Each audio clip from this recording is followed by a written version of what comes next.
to the Demonland podcast. My name is Andy, and despite the dead rubber for the Demons and the Swans playing for a home final, the D's ground out an emphatic win to bolster their September credentials after booking a date with traditional rivals Collingwood in 10 days' time. Joining me tonight to discuss our victory over the Swans in the Harbour City, very refreshed from the week off from being managed last week, his longtime Demonlander George. Good evening, George. Good evening, Andy. Was I subbed or managed? We'll never know. Good evening, Bin Man. Good evening to the Demonland listeners. Well, with this match being a dead rubber, as it turned out, let's all see if we can find out during the podcast how Andy's MFCSS was before the game and then during the game, especially when the troops started to fall with injury. So let's get on with it. Well, before I introduce our other co-host, the MFCSS before the game, I was very calm before the game because there wasn't any stakes besides the injury stakes, but we couldn't go up, we couldn't go down. I still want to win because you don't want to lose, you don't want to flirt with form or anything like that. But once the troops started going down, the MFCSS started rising, and we've got a question about that a bit later on. So I might save it up for then. But also joining us tonight, who's a man who loves to bring us all the stats that tell us why we won or why we lost, and in this week, why we won. So, B-Man, good evening to you. Good evening, Andy. Good evening, George. Good evening, Demonlanders. And Coach Andy has pulled me aside and said I've got to be a bit more disciplined with the time. I can't blame George for the show running mega long. So I've taken that on board, and I'm going to be hard at it and disciplined tonight. What a fantastic win. I wrote on Demonland that feeling, like I was sort of a bit ambivalent about the game too, and came into it, when they started coming back in the third quarter, I was thinking, how will we go here? And I was just blown away with that win. That was one of my most favourite wins, I think, for a long, long time. I wrote on Demonland that they just had such pride in the jumper. And there's a question about that period when we got back on top, but they could have so easily, not put the cue in the rack, but taken the easier path. And we'll talk about those stats. But I think that one of the things that I was thinking about today about that is during that period when we really dug in and said, no way, we're going to win this game. The D's are going to win this game. We don't lose games of football, which I just think just says so much about the culture that Simon Goodwin's built and the leadership that we've talked about a lot over the years, is that during that exact period is when Melksham got hurt. So they would have all known coming off the bench how serious that was. That was so evident to everyone, even though they hadn't been a breakout. And also Fritter was coming off. So the players would have, you would have been forgiven for thinking subconsciously in the back of their minds, we want to play finals. We don't want to get injured. Quite the contrary, like Track doubled down, and Viney, who was already playing an awesome game of footy, just seemed to will himself into the contest. And from a fan's perspective, it really made me proud to be a D's fan, and I just was up and about watching it by myself out the back, because it was in my mind. I'm thinking these fellas have got fourth zone up, they've got pride to play for, and this is the level they're playing at. And I actually felt even a bit guilty in my mind about the thought, well, maybe we'll rest some players and take the foot off the accelerator. And I was just thrilled with the win, and I'd forgotten how good their record over us in the last sort of 10 years has been, because now that's 2 wins we've got back in our ledger. But yeah, I was just thrilled, and it makes a huge difference, I think, if you compare going into the finals and the momentum and the vibe that fans have got compared to Carlton, who have been up and about, but now going into the finals a bit limply, aren't they? Yeah, exactly. And they were playing an opponent that had everything to gain by winning. I think Sydney had just as much to gain, although they couldn't drop out of the finals. A home final is massive. They had more to gain. Well, as much home final SCG as opposed to playing in town and playing in Melbourne, albeit ridiculously at the MCG. But I think that's. Oh no, Yeah. Sorry, no, that's the other one I'm thinking of. But I exactly, and they had everything to play for, and they were terrific. I thought mostly the Swans. All right, let's get into some housekeeping. Each week I ask our loyal listeners to help us out by leaving us a 5-star review and a comment on Apple Podcasts. And as always, we do love the feedback. We really do appreciate it, and we'll read it out on the show. The 5 stars help boost the podcast. It gets more people listening to the show, and in turn it brings more people to Demonland, and therefore it may then lead to more contributions from more voices from our audience. So the best way you can help out the podcast is by boosting us in the form of these reviews or helping to spread the word to your Demon family members and friends. And before I get into the reviews, our 1-star reviewer from last week has adjusted their review to 5 stars. So a massive thank you and a shout out to PW Wingman. Appreciate that, mate. Blimmet writes, how good is this podcast? Only discovered this pod last month, but certainly the best in-depth analysis of the Mighty D's. Not listening anymore to the so-called pundits, Buckley, Corns, Lloyd, etc. My only gripe is with George, who is a Tomo hater and Smith lover. I agree with Bimman that Smith should never be cast as a backman. So thanks for the review, Blimmet. George, any response to that comment? Yeah, Tomo will be out this week. George used to be a Smith hater too, but he's on board the train. Ada Petro writes, love the interview with Jake. As a former subject teacher of Jake, I've always followed his career. The fact that he came across to Melbourne has made us a better football team. The things that you guys are seeing are characteristics he has had as young as 16 and 17 years old.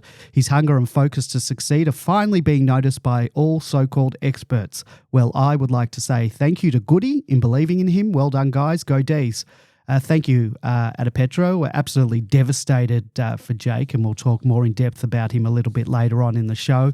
He really was a great interview, and I'm all the more gutted having just had that chat with him last week. He was very generous with his time. He was very open and honest about him missing out in 2021 and then keeping his chin up whilst grinding it out at Casey. Eventually wins his spot back, and he's been a massive contributor to our season this year and our charge towards finals.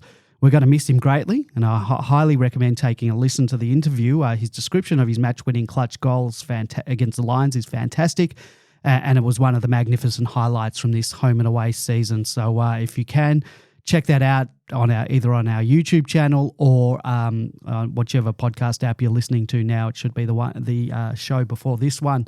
Jester666 writes, better late than never. Absolutely love the pod. It's my favourite time of the week. Being a proud South Australian Demon member, I can't get to as many games as I would like. And whether it's a win or a loss, it's good to hear your expert analysis and breakdown of the game while I'm busy working, and it definitely makes the morning go quicker. Also love your interviews, Andy. Hopefully we can get more of those in the future. Love the content, love the effort you all put in, and most of all, I love my Ds. Bring on the finals. Thank you, and keep up the great work. Well, thanks for that great review, Jester. I love doing the interviews, so you can check them all out, as said, on our YouTube channel or via demonland.com/interviews, or whichever podcast app you're listening to now. This year, we've been fortunate enough to interview, we've done Brodie Grundy, Demons high performance manager Selwyn Griffith, rising star Judd McVie, premiership fullback Stephen May, Demons defensive coach Troy Chaplin, and last week, Jake Melksham. So check those out on YouTube or on Demonland. There are also a heap of other interviews with other Demon players and officials, past and present. So there are a lot of ex-Demon players from the 80s and 90s and 2000s that you can enjoy listening to. It's time for another, writes, the only pod for D's true believers. Don't bother going anywhere else if you're a Demons diehard fan who wants a totally biased, but of course totally fair, discussion of all things Melbourne Football Club on a week-to-week basis. Presented by the three wise men, Andy representing the typical Demon fan with decades of MFC-imposed psychological scars for all to see, B-Man with the best research and most in-depth statistical analysis you'll get anywhere, and George, the elder voice of reason. Well, thank you. It's time for another. That's a great review from a very regular Demonlander. Keep the feedback coming. Please give us that 5-star on Apple Podcasts. As I said, we absolutely do appreciate it. And don't forget to click the write a review link and write that review, as well as giving us the 5 stars, and we'll read it out on the show. If you follow us on Facebook, Instagram, Twitter, or Threads, and you want to leave us feedback or post a question or a comment for the show, you can post under our podcast post each week or just slide into our DMs. we won't read out your full name on the show. Now, in addition to being available on Apple, Google, Spotify, SoundCloud, and all your preferred podcasting apps, the Demonland podcast is now available to be watched and listened to on YouTube. Just search for the Demonland podcast to find our channel. You'll be able to view the podcast with our cartoon likenesses displayed when each of us are talking. And as always, if you want to chat with other Demons fans and you've never been down to demonland.com, just head there, sign up. You can chat with other Demon fans from across Australia and around the world. It's completely free. In addition to being able to post the questions or comments for the show, there's so many topics and threads discussing all things Demons related. So come on over, join up, and you can get chatting with other Demons fans.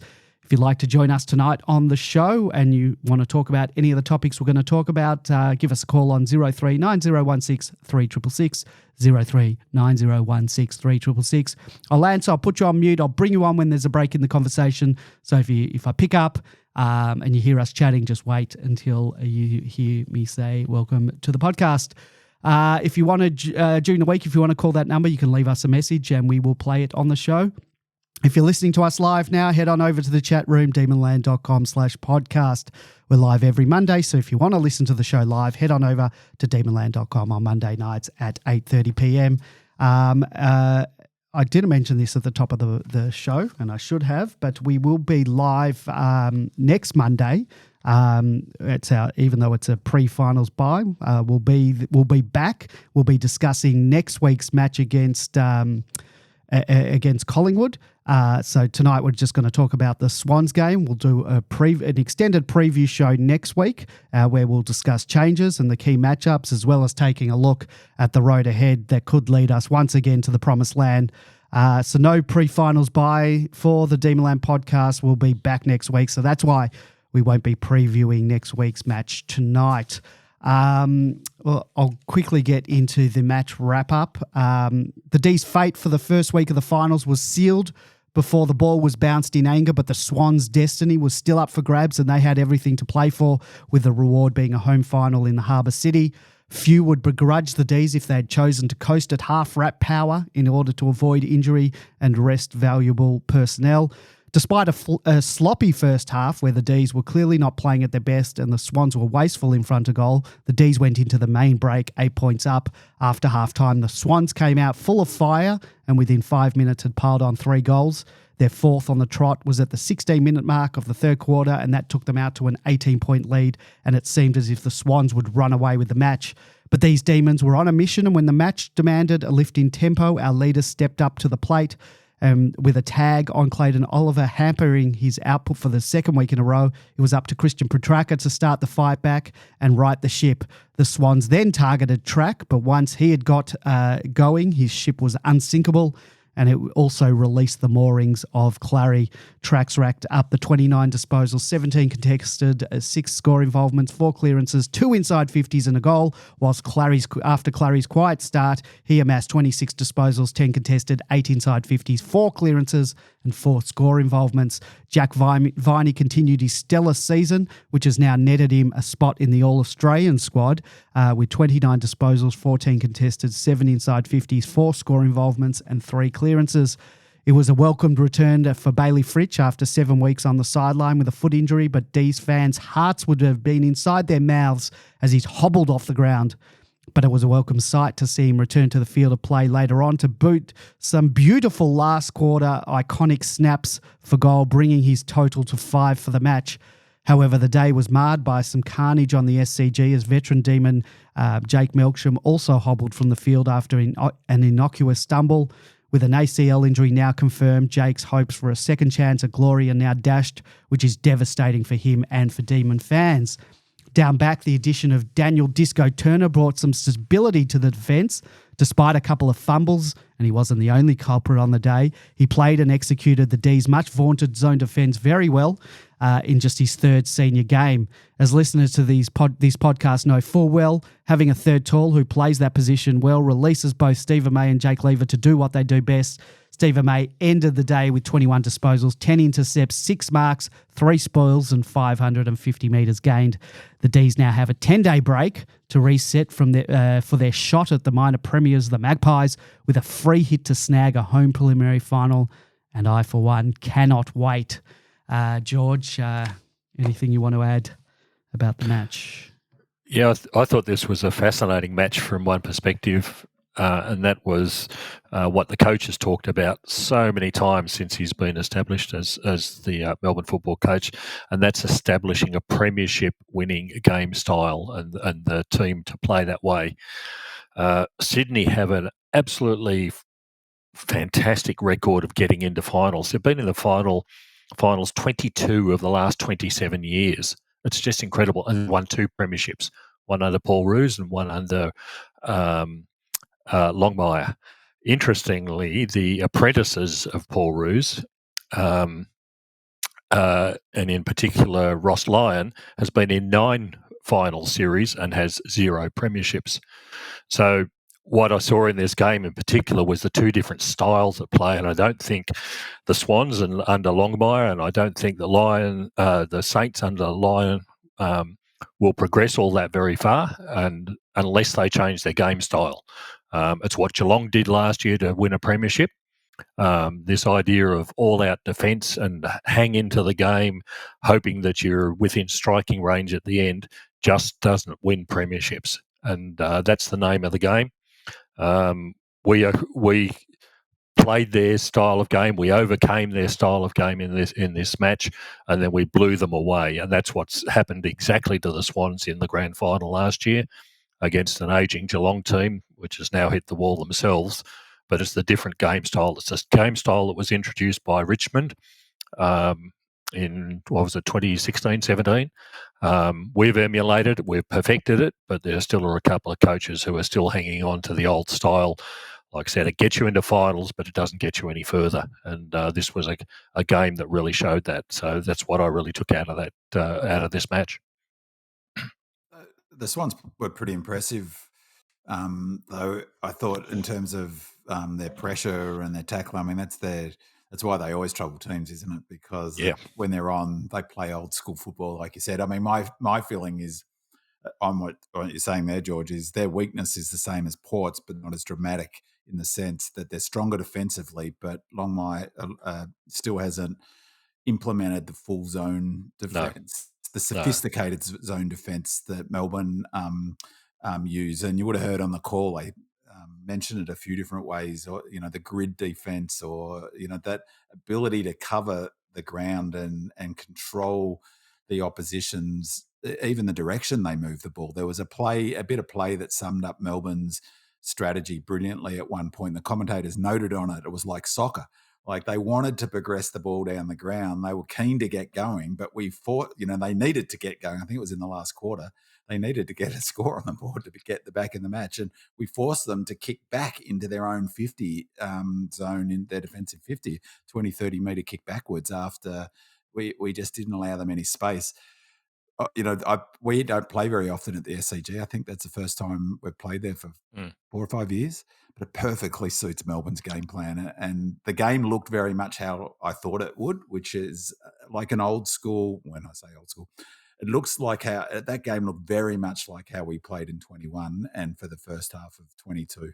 That ability to control the opposition's ball movement, basically play, take time to get it back to our terms. And when we do, like you said, we roll over the top of teams. And partly, there's a question about that our fast finishing, and that's all related. It's all part of the strategy. And I actually thought that comment about it's like soccer was quite interesting, because I said that last week on the show, George, that in some ways I feel like Goody, the other coaches often have a game plan and then they roll out their game plan. And Goody has a game plan too, but for all the criticisms he's received over the year for being stubborn and, not being flexible, I'd argue he's almost the most flexible this year in terms of tactically, because we've got multiple ways of playing, but it seems like more and more he looks at like a coach and he like a soccer coach or a manager, he allows the opposition to set how the game looks and then responds.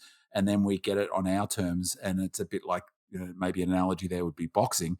Once we've worked them out a little bit, we start grinding, and we grind and grind and grind. And then we kick away. That's been the pattern.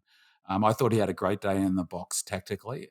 There was a couple of things, and we'll talk about them, but they were their pressure was fantastic, I thought, through the game. And geez, if I could pick a player from another team to come to Melbourne, I'd just pick Goulden in a heartbeat. I mean, what a player, what a beautiful kick he's got. And, I think that's the other old school thing that they've got to a degree, George, is that a bit like Clarkson, he's back in the day in Hawthorn, his reliance on those really incisive kickers. And if you can take them away a little bit, although we didn't with Goulden, and I think it's an interesting question tactically. I don't think we look to put time into him. Well, I was just about to ask you that question. I know we don't like to put tags on, hard tags, maybe because it was a dead rubber as well, but we really just let him run riot. No one was anywhere near him. We just let him go wherever he wanted.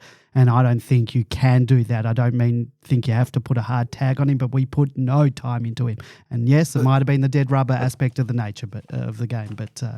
Well, it's an interesting question, though, Andy, because someone wrote that on Demonland today, and like I wasn't being facetious. I said, "Well, try a thought experiment. Yep. Let's assume, for the sake of argument, that Goodwin is aware of the pros and cons of putting time into Goulden, and for whatever reason elects not to, and we go on to win the game. What might those reasons be? I mean, Goulden was clearly their best player."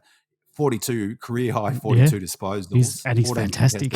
Sessions, 9 score involvements, and 4 clearances. That's a hell of a game.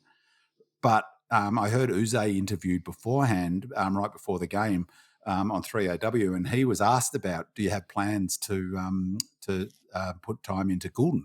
And he said, and it was in context of McGuinness and tagging Oliver. And that, have they got plans for if someone tags Oliver this week? And he mentioned Mills might go to him, and I think that's what happened. But Uze talked about, we can move that player around. And with Goulden, I think they let him go. I mean, you say why? So the problem is you give up a player if you run with him. And, yeah, sure. And like George will talk about it later, but that sophisticated zone defense is sophisticated because everyone has to know exactly where they're going to be on the ground. If you're going to run a player with Goulden who runs from the halfback flank all the way down the ground, you're dragging someone out of that ability to cover off the all-team defense in the zone.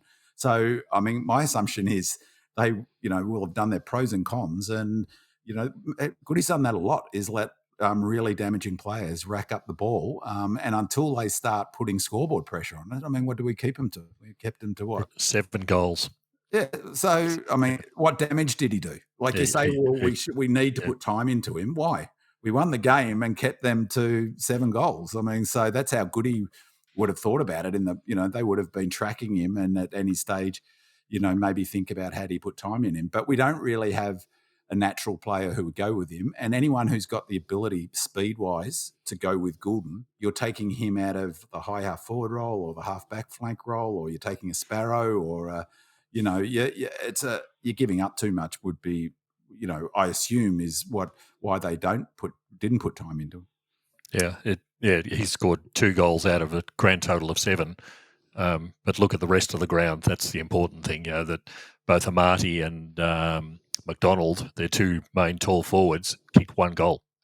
Yeah, that's what I was talking about before. With some wayward kicking as well. No. Sorry? With some wayward kicking as well. They could have put on bigger scores. Yeah, but we still won that game on an expected score, not by much, but a couple of points. But, I mean, that's I think that if he was doing more damage, they would have sent someone to him, not just as a reference, not as a tag, but they would have definitely, sent someone to him. But I think that's what I was talking about last week, George. That response by about McGuinness that Goodwin was criticised for, that he's not looking to get the ball, wasn't about McGuinness. It was about the fact that philosophically, Goodwin doesn't like tagging because you lose one of your 22 players that are on the field. And then if you've got a system that relies on everyone playing a specific role, you're basically taking someone out of that role, and someone else has got to cover their kilometres on the ground in terms of running, defensive spread and that sort of stuff. So leaving that aside, I just love watching him play. He is an absolute gun, and that goal that he kicked from the centre square was it was a thing of beauty. All right, big man, get into your stats files. Take it away. So interesting game on a lot of levels, and sort of picking up what George was saying. The Delightful D pointed this out in the stats file thread on Demonland, that a real strength of the Swans is their tackling, and that sort of old school. They put a lot of emphasis on high tackle, high pressure, contested ball. I mean, all teams do. Let's face it, but that's the sort of DNA of the Swans is their tackling. So I thought it was brilliant that we were +3 in tackles on the day in a game where they had a lot more on in terms of playing for a home final. Was the difference of how far they're going to progress in this final series. They have some chance of progressing out of week one, you'd think, if they play the SCG. So +3 for tackles was phenomenal.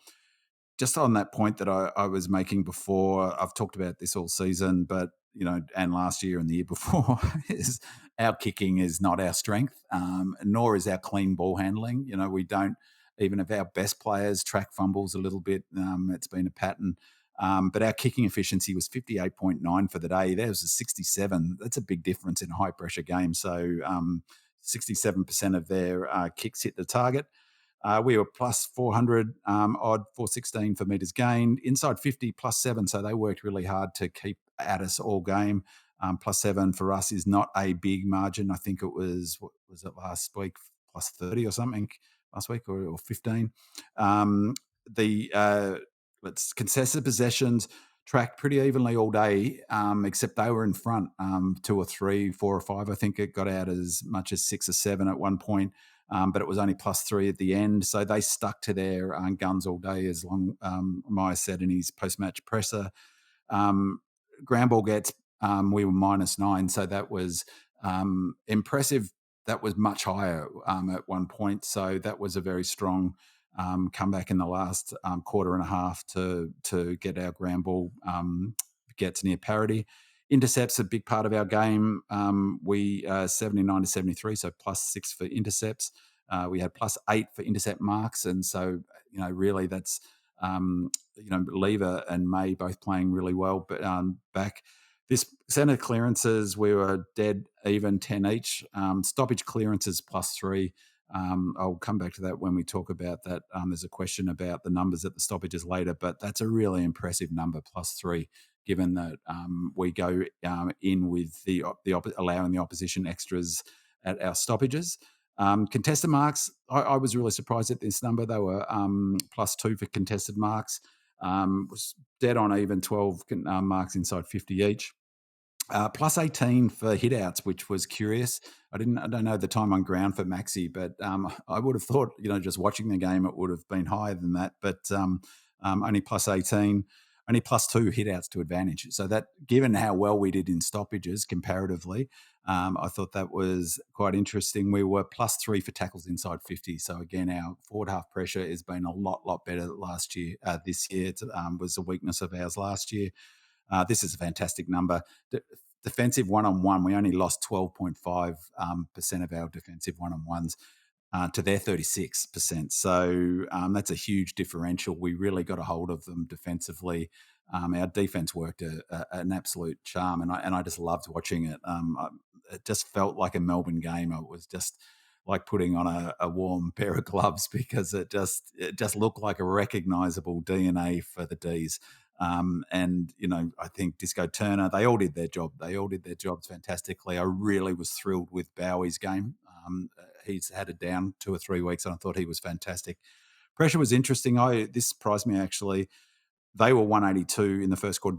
That didn't surprise me, but we're only 172. I thought we started better. In fact, I thought this was our best start to a game for the last 2 or 3 weeks, but our pressure wasn't quite there.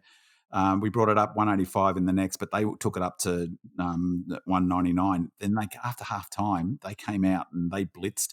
So this one was interesting, because it felt like we were a bit slow coming out on the back foot, and maybe.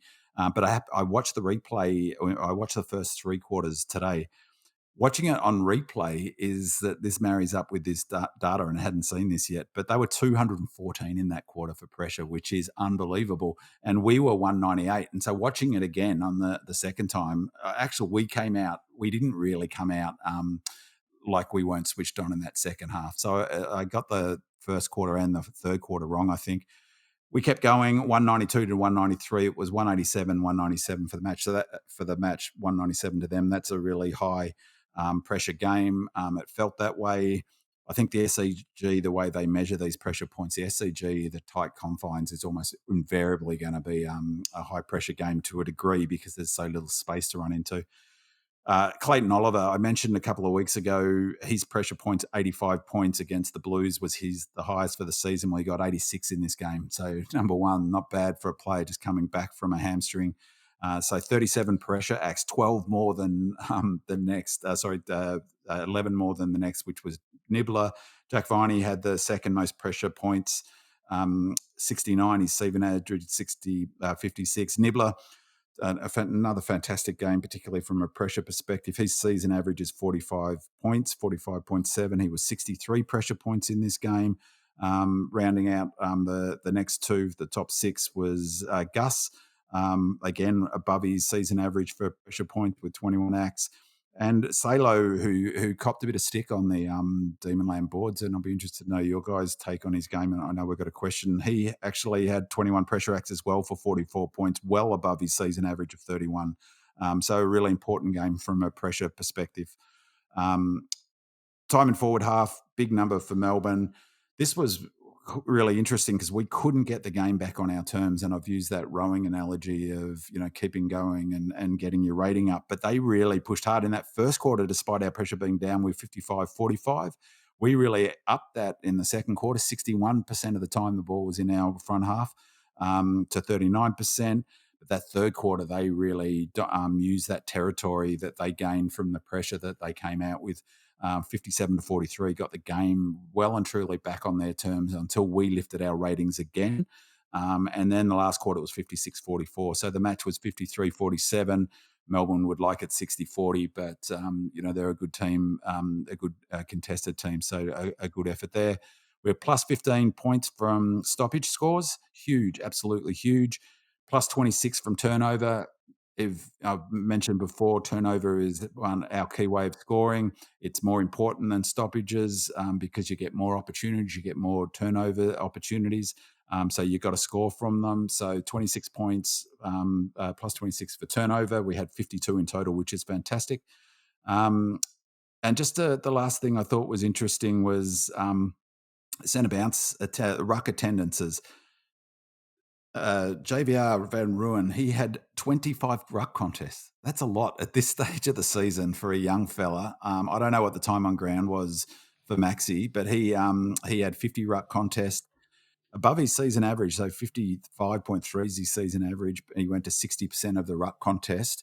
Rui, whose average is 13% ruck contest, he went to 30% of the ruck contest. And a lot of that was he took all of the forward half, I think. He didn't a ruck contest. So, but big, that's a big ask for a young fella. So it goes to the question that we'll leave for next week. But, And he performed magnificently, 15 hit-outs, and Hickey only had 17 for the whole game. So, it was a fantastic performance from him, and I think he had 80% game time as well, which is a fair amount of work for a 20-year-old. Yeah, and 5 of his 15 hit-outs, George, went to advantage. Yeah, and that's pretty good because he's rucking against Hickey a lot of that time up forward.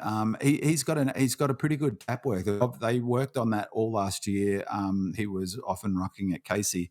I thought that was really impressive. Joel Smith took 1 hit out. A couple of curious things. The expected score was 85-81, so we won by 4 points. What was our real margin again? 21 points. 21 points. So, they did leave a lot on the table there, which was unusual for the most accurate team in the AFL. So, again, how much of that is our pressure? Some statistically, it was a bit of a muddling game from that perspective. We worked really hard to get it on our terms, and when we did, that's when we got the time in forward half and we got our turnover games going. The other thing was that we had, who was it? Hunter went to a centre bounce appearance, which was kind of weird seeing him in there. And there was one more curious one who went to a centre. Lockie Hunter's Rivers. He went to 5.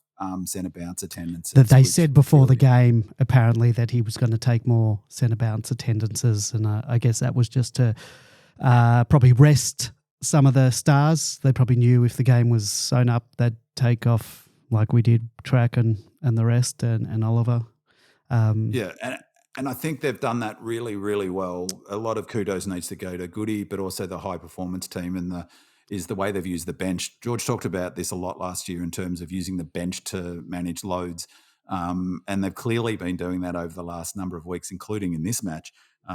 Cozzy had 9 centre bounce appearances. I was really surprised when I saw that number because I can't really recall him having that many. He stayed in there for much longer periods compared to, it's always been one bounce at the start of quarters sort of thing. But I thought it was something that Goody was actually playing with during the whole game because he had other unusual things like he had A and B up on the wing for a good period. That was interesting. Bowie taking the kickouts. Bowie's been taking kickouts quite a lot this year. Yeah, but he was doing a lot more than normally it's Stephen May. But I thought overall all these strange things were interesting during the game when people criticising for not making changes and tactical moves.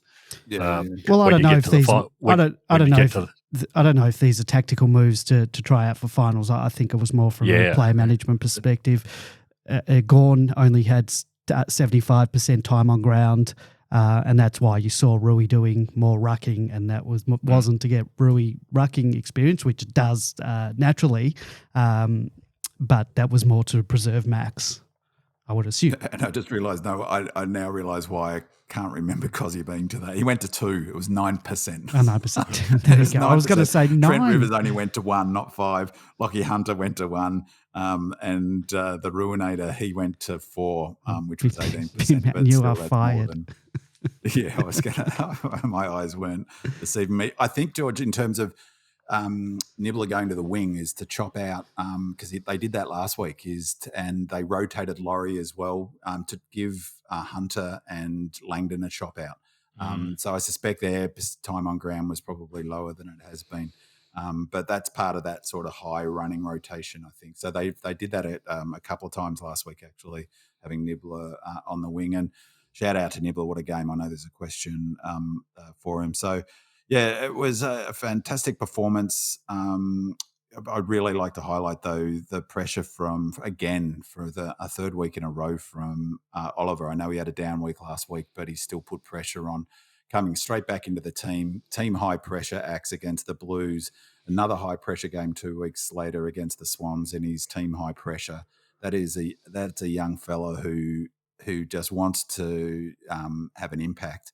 And again, I just can't believe how often, I say it and think it, but to have Petrarca, Viney and Oliver and Maxi as a starting lineup in the centre, should we choose to have it, is I just pinch myself and think it's just ridiculous. And I mean, I guess at some stage we might talk about the All-Australian. But yeah, well, I've got that marked down just right after a question, so we'll talk about that. Langdon and Hunter, 94 and 92% time on ground, respectively. Right. And I don't know what you guys think about Hunter, but I was really curious. It's that you get a good vox box on the Demonland in terms of getting a feel. There was a bit of criticism for Hunter. He's copped it all. He's copped it all watching year, the game, thinking it's like he's been a Demon ever since I started watching footy. He's fantastic. I just love the way he goes about it. He gut runs from box to box in soccer terminology. He's unbelievable, isn't he, George? The thing that I think people really miss about Hunter is that he wins his own ball. Oh, doesn't he? And people criticising him for his disposals, perhaps, but he's winning much more ball than other people would otherwise be winning. So he's adding more to our attacking move simply because he's a better player. He's under high pressure constantly. In the roles especially when he's winning contested ball. So yeah, people need to look a little bit further than just his kicking style or what other players might be doing in the side. But he's becoming an integral cog in the lineup, and he's relieved the situation where the people like the A and Bs don't need to run up and down the ground as much because Hunter's already got it covered on his side. That's right. That's exactly right. 507 metres gained that need to be run in a game of footy to do the defensive zone that we've been talking about, that you'll talk a bit about later. Between Nibbler, Chandler, and Langdon and Hunter, they're probably 40% of the total clicks that have to be run in a game. And so I think, any criticism of his, or any of those players, to be honest, Langdon included, Nibbler included, of their disposal efficiency, at least needs to be factored in how much running they do. Not 90% of the time on the ground, running 16, 17 kilometres a game, 4 or 5 of those kilometres at a fast clip.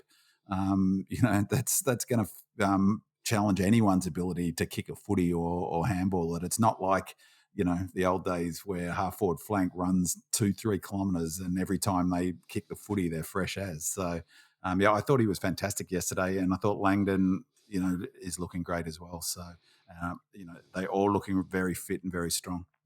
507 metres gained for Lockie Hunter. So I think 4th or 5th highest on the field. So, well, why don't we get into our listener questions?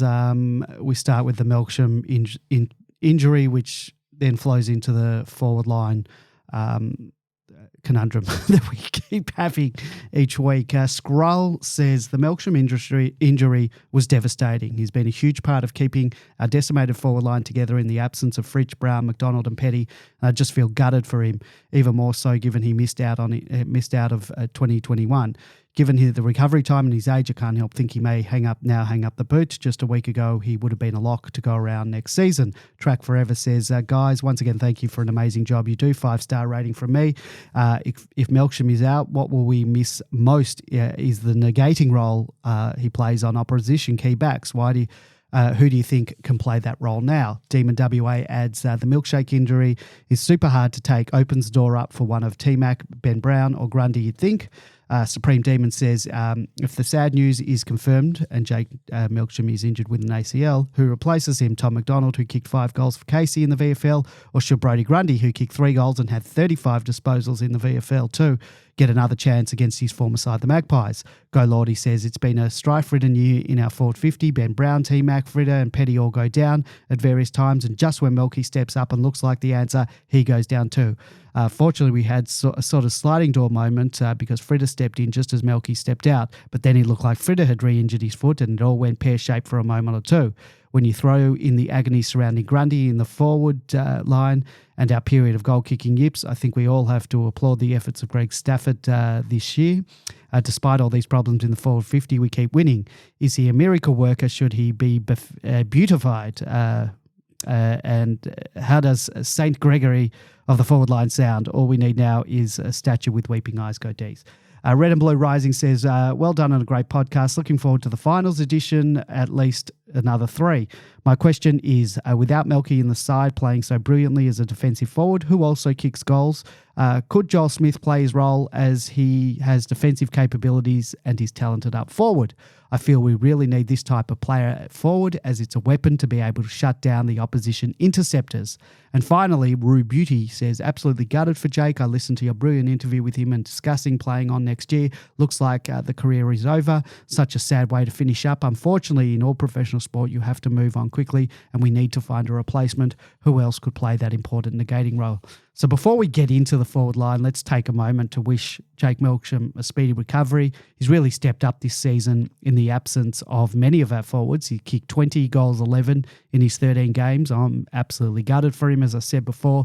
George, and then B-Man, before we talk replacements, is there anything you'd like to say about Jake and his contribution this season? Oh, it was absolutely devastating. When I first saw it, I thought, well, hopefully it's just a pinched nerve or something like that. It was so innocuous, the actual injury. And then, of course, and then when he walked around the boundary line afterwards, I thought, oh, maybe it's not too bad. But unfortunately, the scans today confirmed that it was the ACL, and it's put his career really right in the focus. He's 32 years of age, I think, for next year, and given that all next year now will be out of the question, it's probably put his career right in the crosshairs, unfortunately, which is sad. We'll talk about the replacements and things like that, but we're everything that we were critical about Melksham earlier on in the season and towards the end of last year, he really has fixed up. The pressure that he's been applying to the defenders has been exceptional. His kicking has been even better, particularly as those goals from the boundary line around the corner. His positioning has been so much better. Where earlier in the season he was looking for the cheapies out at the back. Now he's competing in the air and he's competing on the ground, which is all part of what Melbourne requires in the forward line. So, yeah, it was just tragic. We will really miss him.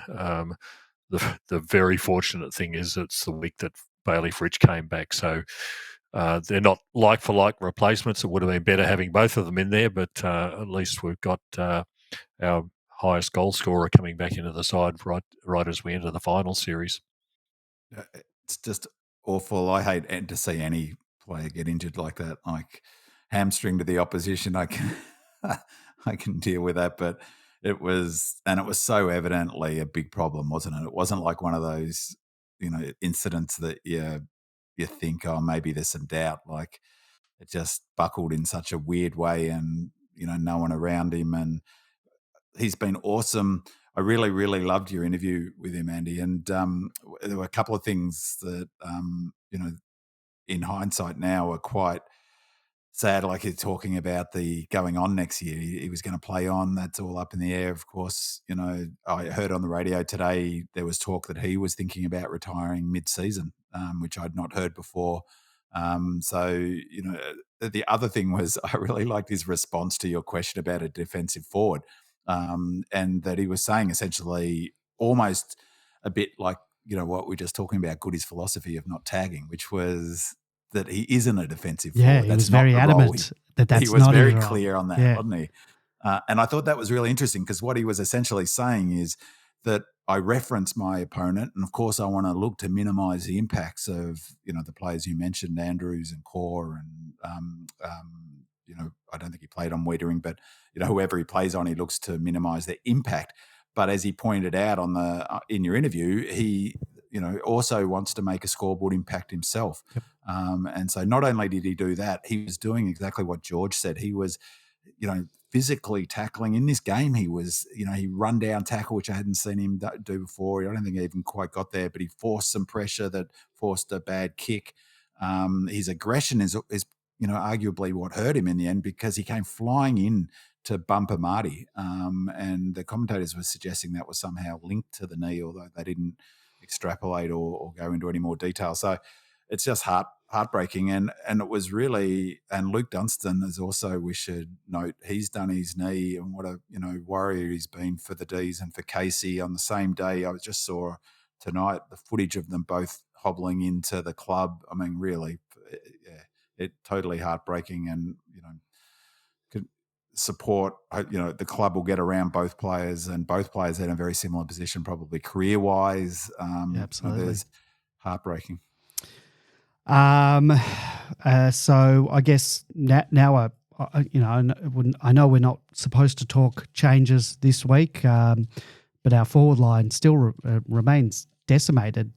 Despite this, we have the fifth highest points for and the second highest percentage. B-Man, did you want to say something? Yeah, I was going to say, I mean, one of the positives of this year is how, and again, Goody is starting to get some credit for this, is that how, he's taken that to used it to an advantage, that fluidity and the players coming in and out. And that's a coach who's got a system in place, and everyone's going, what's happening up forward, and, connection this and connection that. I mean, as you just suggested, we've been scoring. Scoring is not our problem. We're scoring more points than the so-called, powerhouse Pies. That's just a fact. 24 games home and away. We've got enough data to know scoring isn't our issue. But one of the advantages of it is we've had multiple players who can come in. And And no disrespect at all to Melksham. He was 100% best 22. He was going to play finals. That's part of the heartbreak as well. But as it turns out, we have a perfect replacement for him right in the team right now. Smith is the perfect player for that role because he can play that referencing off the key interceptor role. He's got the leap to be able to play tall against a Wiedering or a Darcy Moore. He's got the speed to go. He's got the acceleration to go with a Darcy Moore. And he can zone off and be an aggressive attacking player like Jake was saying to you, that it's still important to be scoring goals and not just be a negative defender. So I think, my thought was always that Smith would be the super sub. I think now he's going to take that role. Yeah. So he can just slot straight into Melksham's role. And where I was going with no disrespect to Jakey is that he is a brilliant athlete in his prime, Smith, in terms of his ability to cover, say, 200-300 metres at pace. Almost no one in the team. I think he's second in the time trial this year. He's probably the second or third fastest player over, say, 150 metres, Smith. But critically, he's really quick over those first few steps. And Melky isn't any of those things necessarily. He's a huge competitor. So, as tragic it is for Melk, I think we've got a player who's going to be able to play that role, who's in the team already, and it leaves space for another forward, maybe T-Mac, I'm not sure, to come in and slot straight in there. Well, El Diablo asks, gents, can we discuss our forward line struggles? We must have used 7 or 8 different lineups. Started with Brown, Fritsch and Petty. Then JVR came in for Brown. Some Joel Smith cameos. We've used Shaki, Grundy, T-Mac along the way. Then Melksham, Fritsch. Now Melksham is out. It is remarkable that despite all of these woes, we've had very efficient and potent attack. Shout out to JVR as a first-year player with a huge ceiling. Melksham's, as we've said, is a massive loss, and fingers crossed Bayley's foot is right in 2 weeks' time. We know he was sent for scans today, which was most likely as a precaution from the hobbling off, and 2, it's his first game back, so he would have probably gone for scans just to sort of check it all after his first hit out. Now, I can't wait for a week or two to hear how our forward line's going to look in 2 weeks' time, so I need to hear some wisdom and some positivity from you guys. So, George, what's our forward line going to... We've discussed it all. You know what? At the start of the year, the pundits all said the question marks on the D's forward line. Throughout the year, we've had injuries in and out, as El Diablo just mentioned, all these different lineups. But on top of it all, as I said, we're still the 5th highest scorer for the year. And we've got the second highest percentage. So we must be doing something right. But what is our forward line going to look like in 10 days' time? I think Binman's already told us what it's going to be like. We've got Smith there as the Smith, JVR, and Fritsch as the main forwards. Well, there's 2 guys, one called T-Mac and one called Grundy. I think they're maybe if you want to go down the T-Mac and Grundy question, well, that's going to be the $60,000 one or whatever it's called these days. Will one of them come in? Will one of them come in? Do you think we'll bring in at all? I think we will, but not as a forward solution. The question for the selection committee is going to be: do we need a ruck more than we do we need a forward? And I think for the Collingwood game when it's coming up, I think we're going to need a ruck simply because Collingwood has 2 very capable active rucks at the moment. So that sort of answers the question Grundy's for me. Coming in. Yep. Yeah. But the question is, can we get the mobility? Would T-Mac then fill that role sufficiently to be able to provide the backup, let's say, against a Cox or a Cameron? I don't know. I would prefer a Grundy, but it's going to be a very difficult question. Well, we can only wait and see. But I think the answer either way is going to be either one of T-Mac or Grundy comes into the side, either as a forward or as a ruck forward combination. Well, if you ask the media, then Grundy's going to be playing for Port Adelaide next week. So yeah. Is Kane Corns the media, or aren't they all the same? Sorry, the interesting thing. This is what I've been talking about all season. Basically, is that we need to move away from looking at each game like some sort of litmus test for the finals. And like the reality is that we will, exactly what George just said, is that in 10 days' time, we'll be picking a team to play Collingwood and win that game. That's so this whole idea of, well, what's our forward line going to look like? This whole narrative discussion that's been going all season really is a moot point, because it will be, what's our best team to beat Collingwood in the qualifying final? And then, hopefully 2 more games after that. So, it'll be horses for courses. It looks like Cox and Cameron, but so I agree with George. I think the other really huge advantage of having Smith in the team is his athleticism means that you don't need the kilometres perhaps that a Laurie might run. So you could use Laurie as a sub or a Spargo as a sub and come on late in the game and do that sort of high volume running that those players are needing to do to cover off when everyone else is flagging, because Smith can cover ground. He can do some of that up and down the ground running. And if you look at his heat map for this game, he was up and down the ground a lot, Smith. So he does provide. He provides a lot of solutions to problems, Smith. I think, and really it's credit to the club to be able to manage the situation, to have, it's really unusual to have one area of the ground be so decimated. And normally that's a death knell for any season, is to have one area of the ground. I mean, thank God it's not our defense, because that that would have an outsized impact because it's so critical to the way we play. But leaving that aside, it's been, really impressive performance. But partly a big part of that is a system. We've got a system in place that, we can bring players in and out of it. And just one final comment on that forward line, Andy. I think it's really important that, on that points for, you say we're 5th for points for, and then our defense, we've got the best percentage. Goody talks about this all the time, is that all parts of the ground's positions are connected. So our forward line is also part of our defense, and not just because of the defensive running, but the more we can trap it in our forward line, for instance, the better it provide, or even slow the movement out of our forward line, the better our defensive system can get set behind the ball and, create that wall that we're so good at developing. So, our forward line plays a big role in our defense, and our defense plays a big role in our forward line. So, those things are connected. Let's get into the next one. Smurf says, in what was a dead rubber for the D's, I was really impressed with the way we finished out the match after the Swans took control of the game after halftime, booting 3 or 4 unanswered goals. The D's really put the foot down and applied the pressure to arrest momentum and regain control of the match. Hopefully this is just a little taste of what is to come. Someone posted this in the match thread, and it really highlights my point. So Smurf did post a graphic, and the graphic was supplied, I think, from a screenshot of Fox Footy's coverage, and it shows some stats from the 20 minutes into the third quarter until full time. In that time, the D's scored plus 37 points over the Swans, scored 48% of the time going inside 50. They won the contested possession by 20 and had a pressure rating of 210. So Go Lordy adds, hello gents, thanks for the brilliant podcast. Your enthusiasm and sometimes your MFC SS is contagious, and my football weekend is never complete until I hear the panel's dulcet tones analysing the latest game by the Mighty D's.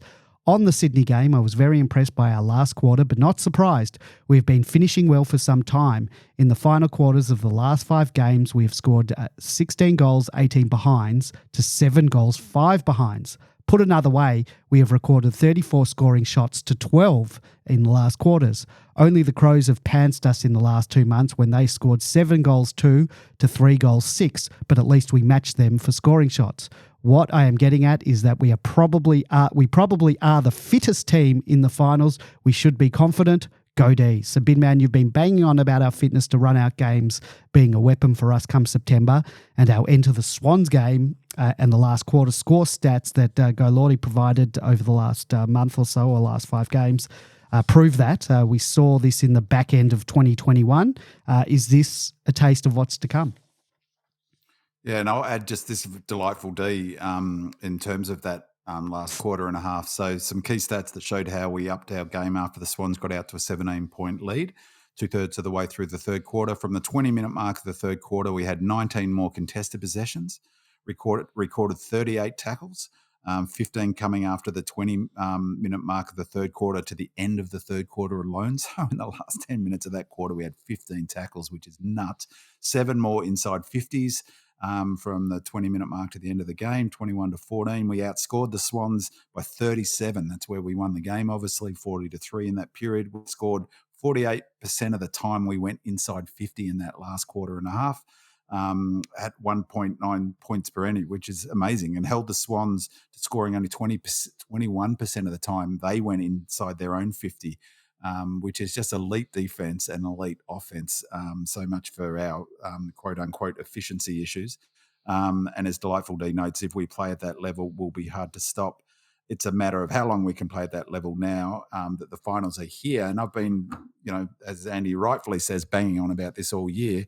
This is all about the fitness that Selwyn Griffith and his team and the high-performance management team have been working on since day one of the pre-season, all through the year, then the loading phase in the middle that corresponds with our drop-off in form. We are now seeing the benefit of it. Those numbers are all what we saw in 21. It's incredible that the data across a whole range of metrics that measure that some of them are suggested mirror our 21 end of season almost exactly. It's incredible. My view is that we are the fittest side. Did you get a chance to do that clip, Andy? I did. I'll set this up. So we are the fittest side in the AFL. We have we have been running out games. I've been talking about this. I've been highlighting our pressure has been going up in the last quarter where other teams have been going down, though in this game that wasn't the case. Swans kept on going, which was all credit to them. It's our strategy is that we hold them and then we roll over the top of them. But if you contrast it to last year, it's what we talked about on the podcast is something wasn't right into, it wasn't that we went out hard last year to get a break, to get a winning score and then try to hold it. That's the way we played. But if you look at the way Collingwood played in the first part of the year, their dominant quarters were ridiculous. It was first quarter and last quarter. And that was all on the back of their fitness. Their second and third quarters were relatively hopeless. But they've not been running out the fourth quarter. So their strongest quarter in the last few weeks has been their third quarter. They're running out of puff. The Lions are running out of puff. So are Port. All of those teams who are the direct contenders, even Carlton, aren't. Their last quarter isn't their strongest, which is a great sign from me. I've been talking about fitness also being, I think, apart from injury and system and those things are really critical and perhaps arguably the most important factor behind injury in terms of chance of winning a flag. I think it's been, proven. I think it will be proven to be the case. And this is from Daniel Hoyne from SEN, who does Tuesday nights on SEN. He's really good, actually. I like a lot of the stuff. It's helpful because he's been on Melbourne's bandwagon right from the beginning of the season and not been a Pies supporter. So he's been one of the few people in the media who's really put back against the narrative and of the Pies' strengths and really highlighted their vulnerabilities, but at the same time highlighting our strengths. And so this clip is about our fitness and, how he sees it as our strength. You've touched on the Ds. You want to go further? Yeah, so I just want to touch on one aspect for Melbourne that I think was really evident in their 2021 successful campaign, and that was their ability to be able to run over the opposition and really sort of just outlast them in a fitness battle, if you like. So in 2021, they outscored their opposition by over 130 points in final quarters, which was the third best of any team in the competition that season. And that was sort of, really evident in their finals campaign in particular, sort of, running over Geelong, running over the Dogs and running over Brisbane in week one of the finals as well. That aspect of their campaign in 2022 dropped significantly in the second half of last year, where they were actually outscored by 110 points in final quarters. So you can remember a lot of last year, they actually went into three-quarter time leading a lot of their games, but they just ran out of juice. If you think back to that final against Sydney, they led at halftime. If you think back to the final against Brisbane, they led at halftime, but they just ran out of gas. This year, they are by far and away the best fourth quarter team in the competition. They're off the French food this year. So they have that running capability back. And we've seen over the last 3 years, Geelong last year were clearly the best fourth quarter team in the competition. Mm-hmm. Melbourne, as I said, in 2021 was so strong. And again, now Melbourne in 2023 are the best fourth quarter team in the competition. So they've been able to actually do that over the last 8 weeks reasonably well. And it's just an aspect where they've been able to sort of, get their game back to where it was in 2021 as opposed to where it was in 2022. Good signs for the Demons. What about the Saints? You see, Jared Healy, he really didn't like the D's getting any credit there, so has to make a joke. He's been on board the D's training all season too. So I jump at shadows. I see enemies everywhere. But what he was talking about just then is what we just saw on the weekend gone, is that they pushed hard. They threw everything at us. And how often in 21 did we talk on the podcast about oppositions throwing their best shot at us and like a boxer tying themselves out, and then we rolled over the top of them? That just didn't happen at this time last year, and you could see it, But this time it is happening. It's happened in every single game. Our big games in the last 6 weeks, we've just rolled over the opposition. And unlike 2022, we're not carrying the injuries that we were in that year. You can look at not running it out. It's because people couldn't run it out, not because they weren't fit. We were certainly fit in the first half of the years, but like I said, running into that Brisbane final, we had 6 people with knee injuries of some sort. You can't run all that hard. Well, and it turns out, I cannot recall Petrarca jumping for the ball the way he's doing at the moment since his first year, when he was really jumping more, and he was probably heavier but not as muscly. But that mark he took that Nibbler kicked over the back, it was a beautiful mark. He wasn't doing that this time last year. No. And as it turned out, we discovered after the season he came in with a broken leg, a hairline fracture in his, so I remember we talked about it, that maybe it was a pre-Swans training session. It looked like, they were filming Gallipoli with all of the bandages, and there's none of that this year. What I'd be interested in, Bedman and Andy, is where are Adelaide at, given that they've got the Burgess factor over there now. Well, we've got the apprentice to Burgess, but were they finishing the games equally as well? Yeah, very much so, and it's they've got the second highest percentage. I'm pretty sure they've got the highest percentage of a team outside not finishing in the 8 for something like 30 years, and it's all on the back of their ability to keep coming. And I mean, the game last week, that horror show for them with the post, was the best example. They came from 40 points down, and the Swans were flagging, who have been really struggling in last quarters. So yes, very much so, and that's why they'll be spewing that. Turns out they would have been playing finals. I'm really glad they didn't make finals. Yeah, exactly. Yeah, they would have done some damage. Yeah, and Bin Man's betting for next year is already starting to be set. Yes, they're with the Bullet and the Giants as well. So, and not just the fast finishing; they are also the highest scoring team in the competition. Yeah. It was good that they didn't make it. I think I was very pleased that they didn't make it, albeit the AFL deserved their rather flat last round after being built up, all because they couldn't afford to pay for some decent cameras. All right. Which, by the way, as it's turned out, has not been such a bad thing.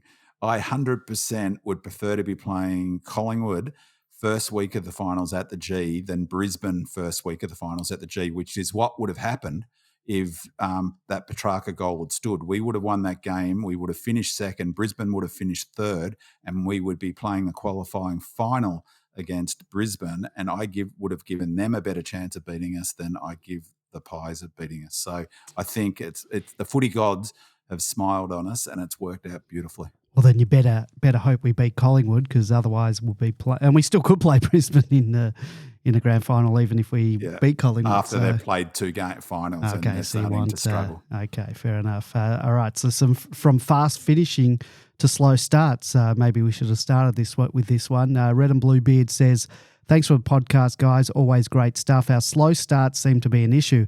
Is this tactical or just working our way into the game? If Sydney had been on target earlier, the game may have got away from us.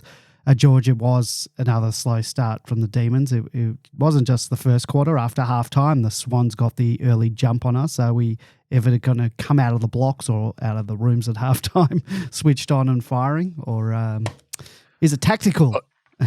I think Bin Man talked a little bit about this just before, that like a boxing match, the fighters size each other up a little bit to find out what's going on. There is a lot more strategic factors in football these days about how defences and forward lines and positioning on the ground has to be managed from the box from the very early on. You've got to be looking at what the opposition's doing.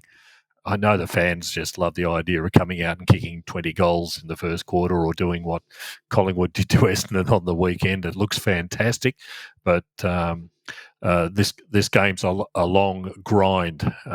They might be slow starts, but it's what you're doing at the end is the critical factor, whether you're still going at the end. So, yeah, I can't provide any answer for that, but I'd much prefer to be winning games at the end rather than trying to win the first quarter. And Big Man, you mentioned that, I think, last week against Hawthorn when we talked slow starts about the sizing up of and to see what the opposition's going to do and then make those adjustments of what we need to do to beat them. Yeah, I mean, you probably wouldn't over-egg that pudding too much, but I that's how, like, it feels that way. And obviously we would prefer to be 3-4 goals up at the end of the first quarter. That goes without saying, but we could generate the likelihood of that happening more if we were more aggressive with our ball movement, which we were this time last year. You know, we were, remember against the Pies, for instance, in round 22, we were 6 goals up, or we should have been 7 or 8 goals up at halftime. We attacked hard. As I said, I think it's because we knew we were going to run out of gas late. So you can engineer it, but as we've talked about heaps, is that sure you do that, but against a team that kicks as well as the Swans do, you also open yourself up, if you're going to be more aggressive, you open yourself up for goals on the counter or for turnovers really hurting because you've turned them over in dangerous spots. So it's, you know, we've talked about this a lot, Goody's philosophy around playing the percentages. The percentages is to allow the opposition to give their best shot, get a sense of how they're approaching the game and tactically respond. The other thing, it goes back to the discussion we were just having about fitness, is that if you accept the fact that we've got a relative fitness advantage over the opposition, and this game was the perfect example of it, like all of those numbers that we were just talking about from halfway through the third quarter to the last, that's based on one team is much fitter than the other.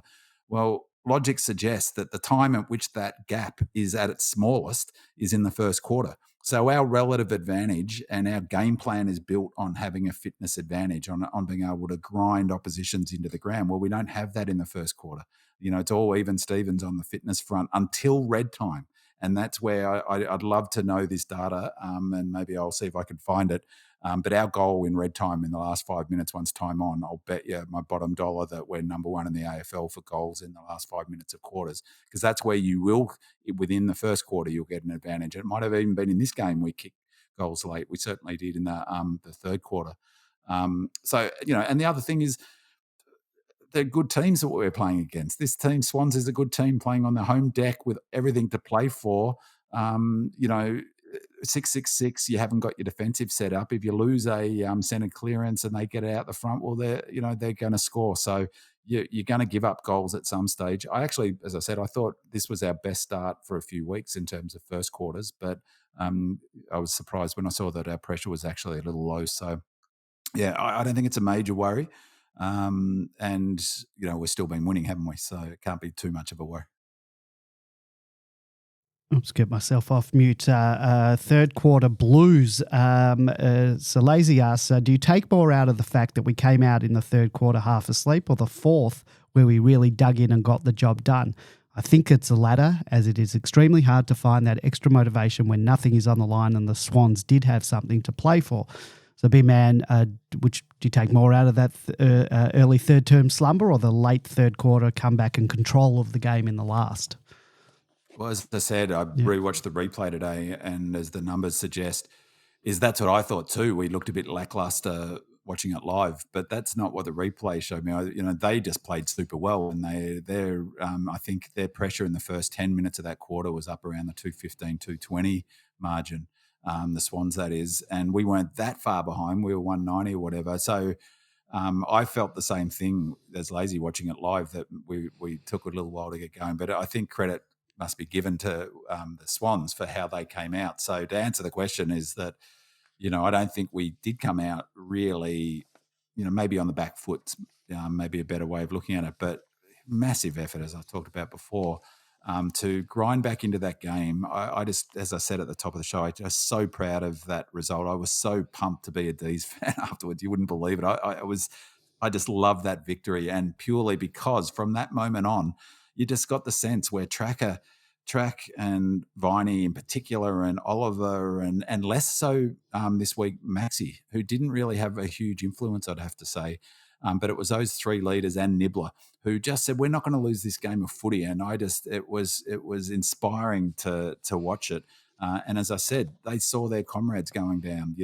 Fritter maybe out, Melksham out, with a serious knee injury, and still put their head over the ball and still attacked. And I'm going to watch. I've still got the last quarter to watch, so I'm really looking forward to that. Well, enjoy that. You seem to really enjoy this game more than the grand final. So more than the grand final. Spoiler alert: we won the last quarter. Next up, we got quite a bit of love for two fairly new players to the team. Lefty says, you boys are consistently knocking each podcast out of the park, so thank you for being a big part of my Demon supporting week each week. Would love to get your thoughts on Disco's game this week, as well as your thoughts on Laurie's cameo.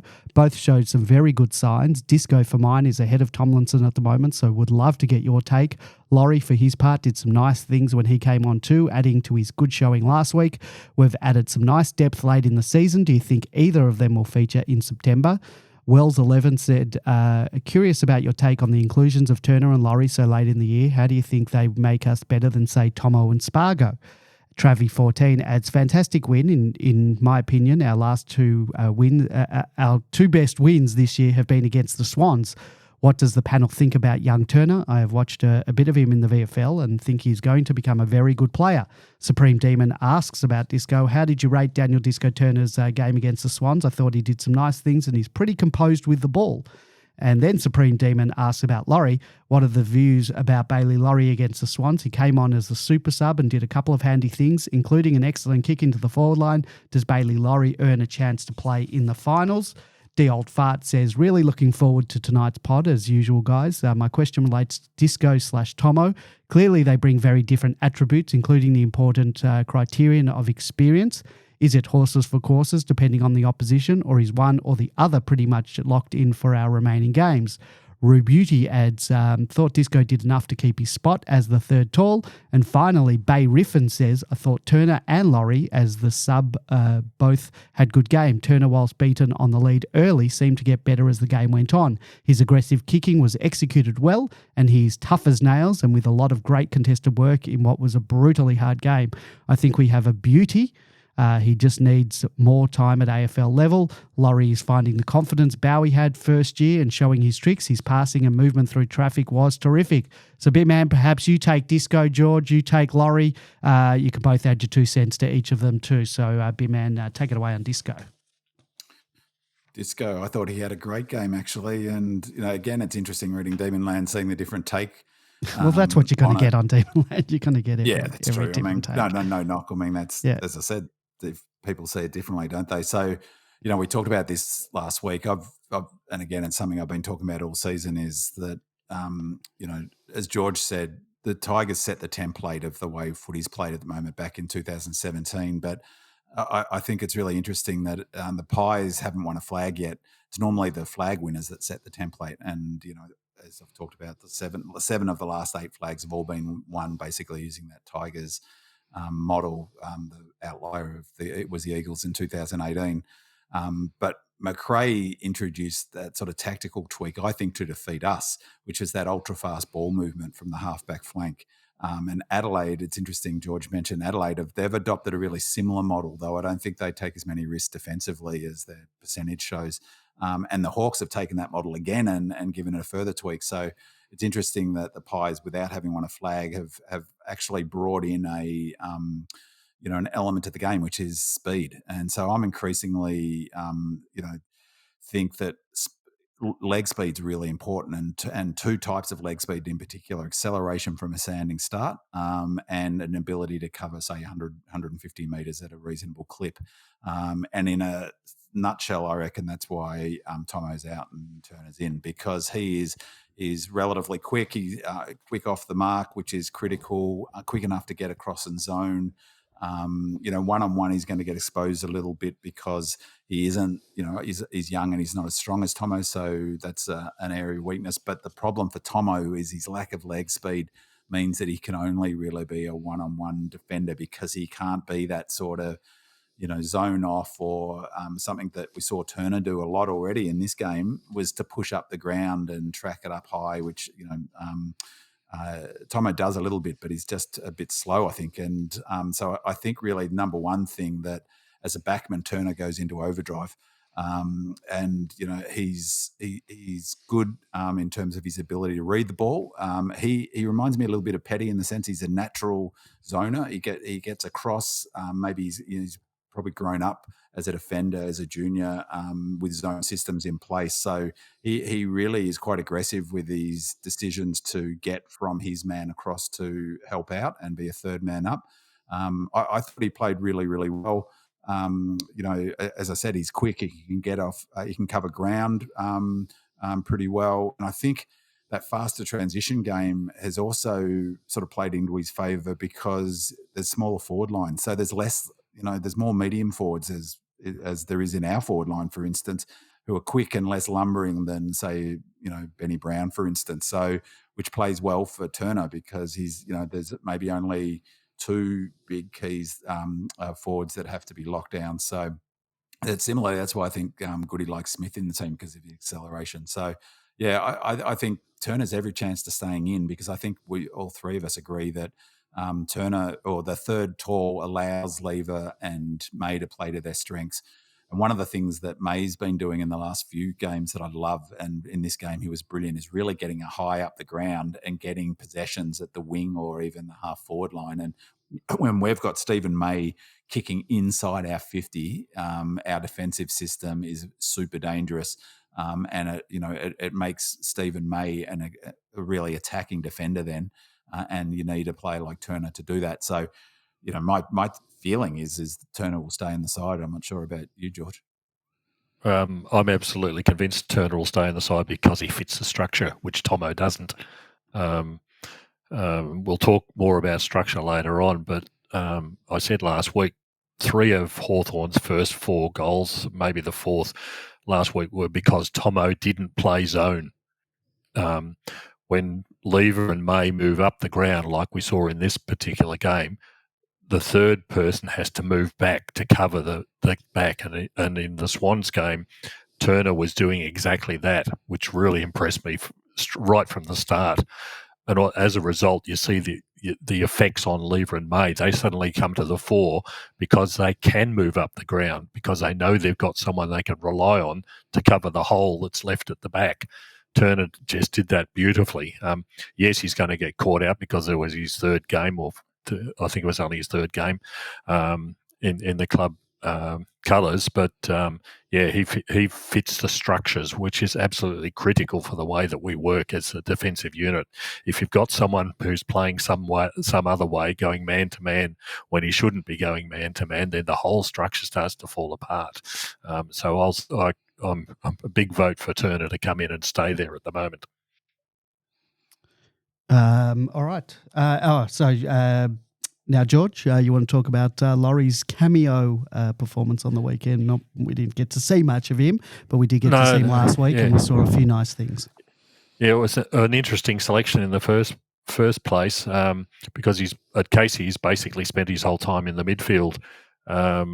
So being used in other roles as a sub, he had a few good cameo appearances in this one.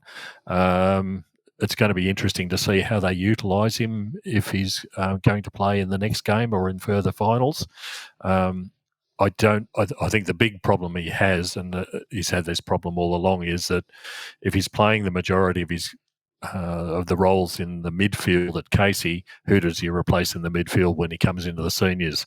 If he's not playing in the midfield, who else does he replace? Playing high half forward is the role. Yeah. So does he replace Nibbler? Does he replace? No, you see. Well, no. The problem instead of Spargo, so he's not replacing anyone at the moment because that's the thing. He's playing in as a forward, not as a midfielder, and that's his problem. That's his exact problem. I suspect he might get a sub role, but it won't be anything more than that.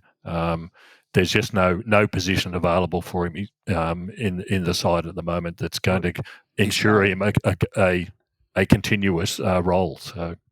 Well, it depends. I think he would have because of that need for a high half forward. He came in instead of Spargo to play that role, and he was sub this week. And that's the role he played when he came in as a sub. He was the high half forward, so 50 metre arc to 50 metre arc, running up and down that wing, inside 50 kicks. So that's the role he can play. And I think with Smith playing permanently in the team, you don't need as many runners because Smith can cover the ground a little bit. But otherwise, there's every chance that he could come into that team and you just play a small forward. It's we did it early in the season, round one.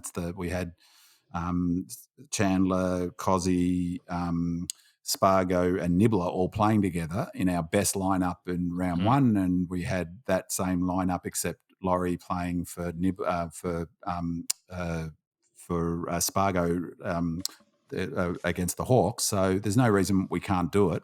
But then Smith would be sub. But I think that now that Melk's injured, Smith will stay in because at the moment we do have no other real options. And I mean, the only query I have I thought Laurie was quite good, and I think the advantage he's got over Spargo, to be honest, is the fact that even though he's playing as a forward now in the seniors, is as a midfielder, he's got good instincts to get the footy, and that's the knock on Spargo that is I think a reasonable criticism. He doesn't get enough of the pill, and Laurie, he was only on for what, a quarter, was he? Quarter, yeah. He ended up with pretty good possessions. Was it 8 or 9? Oh, I don't have it in front of me. I had it opened a moment ago, but I thought he played. And he's a good kick. So it'll be interesting to see. But he doesn't provide the flexibility as a sub that a Smith does he? He's not going to be able to go down back and play at all, obviously. So I think that creates a tactical dilemma because the sub, we haven't had to use the sub all year pretty much, or not that often for injury-related reasons. But if we cop an injury early on in a big game and we've only, we've got a runner, I mean, I guess you can shuffle things around. So, and he can go into the midfield rotation. So he can probably play halfback at a pinch. I thought he's been pretty good. He had 9 possessions, but he also had 8 or 9 pressure acts, which was the same as Lockie Hunter, Melksham, Gawn. I don't expect Gawn to have that many. And Jacob Amron 10. So in just the quarter, he's done all right in terms of pressure. We got some follow-ups. His player rating for the game was 7.4. Ed Langdon's was 7.7. So it's not bad in a quarter of footy. Absolutely. And better than Salo's at 6.9. Well, we've got questions about Salo's game as well a bit later on. We've got some follow-ups on the Laurie in terms of the debate of Laurie versus Spargo. So Mr. Freeze says, Laurie versus Spargo. I'm a huge fan of Spargs and have been a big defender of his, but I think Laurie may have his number. He's bigger, a more natural ball winner, has good ball use by foot going inside 50 and he can extract out of packs. And Gorge Dunyan asks, is Laurie greater than Spargo? On exposed form, the panel's answer is, George? Depends which week we were looking at them. When Spargo played at Casey 2 weeks ago, he had 32 possessions, was easily the best person on the ground and didn't get selected. Yeah, it was 15 or something. That's why I said at the start, I was surprised he was selected based on what was happening at Casey. This week we've seen exactly the reverse. Spargo, I think, only got 17 touches, didn't really shine in any way, shape or form against a very ordinary opposition, as it turned out. Laurie comes on and gets 9 possessions in 1 quarter. So it's is one better than the other? I really don't know at the moment. Well, he's one thing that we do know is that he's the incumbent, and Yeah. I know Goody talks about it's a new season. Yep. So he's in the team, and Yep. Goody historically hasn't moved players out of the team, but he a bit more this year, Except for Tomo. Except for Tomo, yeah, exactly. Except for Tomo. A curious thing, we've had a couple of good bits of luck. I'm going to claim that the Carlton disaster with Track's goal is actually turned out to be a good bit of luck because we're playing Collingwood, and I like that. But the other good bit of luck is VFL having to play that wildcard game last week. It would have been another bloody bye in Casey, so no 5 goals for T-Mac, no 3 goals and 33 possessions for Grundy. Because we would have had the week off if not for that. So we get that extra game. They get the game this week, the elimination final, I think it is. Yeah, against the Bulldogs. Yeah, so another opportunity for the Spargos and for T-Mac and for Grundy to get another game in. So that's except that it's only 4 days beforehand. Right. Yeah. Well, that's interesting. Yeah. Wouldn't obviously concussion and can you play? That's. It's not as good as maybe or what. Well, take him off at half time. Yeah. Well, in the elimination final. Oh, yeah, okay. Yeah, that's interesting. Actually, yeah, that is curious. Just another thing to talk about the scheduling, which even if it was a Friday, it's still 5 days. It's not a lot, and we'll talk about that a bit later on. On to Big Man's favourite player, Prestige D, asked thoughts on A&B's game. Had 12 tackles today and has had a really underrated year, in my opinion, both offensively and defensively. So important to what we do, and he's one of the spiritual leaders. There is a question because he's asked for thoughts on Nibbler's game. So this question's right up your alley, Bin Man. Well, you've said he was fantastic. Yeah. Am I on mute? No. He was fantastic, wasn't he? And much to everyone's pleasure, surely. Everyone must be loving his kicking. His disposal efficiency was 62.5%. So we're going to compare him to Jack Viney. Everyone's pumping up Jack Viney's game, including me. He had a player rating in this game of 9.6, and I've talked about this before. The player rating is a fair bit of stocks put in this by the clubs. It's a bucket of different information that they bring in to arrive at this rating for an individual game. So 9.6 for Jack Viney. Nibbler, 14.3, his player rating for this game, which I don't know, but I'm guessing that's probably his season high. That is fantastic. His average is 9.5 for the season. So that's big time football at this stage of the year. 62.5 disposal efficiencies, as I said. Only 223 metres gain. Inside 50s, 4. Contested possessions, he had 10 contested possessions. Again, compared to Viney, he had 14, so only 4 less than Jack in that regard. Time on ground, he was 78% of the time. 9 kicks, 7 handballs. He took a mark. He had 1 shot at goal, missed it. A goal assist, 1 to Jack's 2. Score involvements, he had 5 score involvements. So, by the way, Callum Mills had 10 score involvements, which is pretty impressive. And as noted in the question, 12 tackles, which was a team high for Melbourne. Jack Viney also had 12, and Callum Mills had 12. So the next was Sam Wicks with 9 tackles. So massive, another massive game from Nibbler, who, by the way, got a coach's vote a couple of weeks back, or maybe against was it last week? And I think it's the first coach's vote he's got this year. And it wasn't last week because they've held off the last 2 rounds so that they can award it without people knowing who's going to win. Right. So Track's right up there, actually.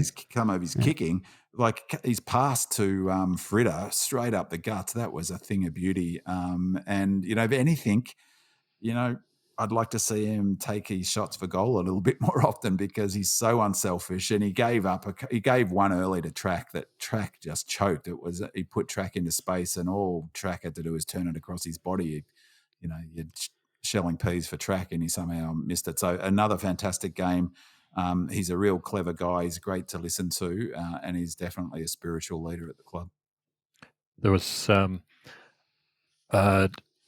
couple of things that Wood you talked about, and that one of those is momentum changes within the game.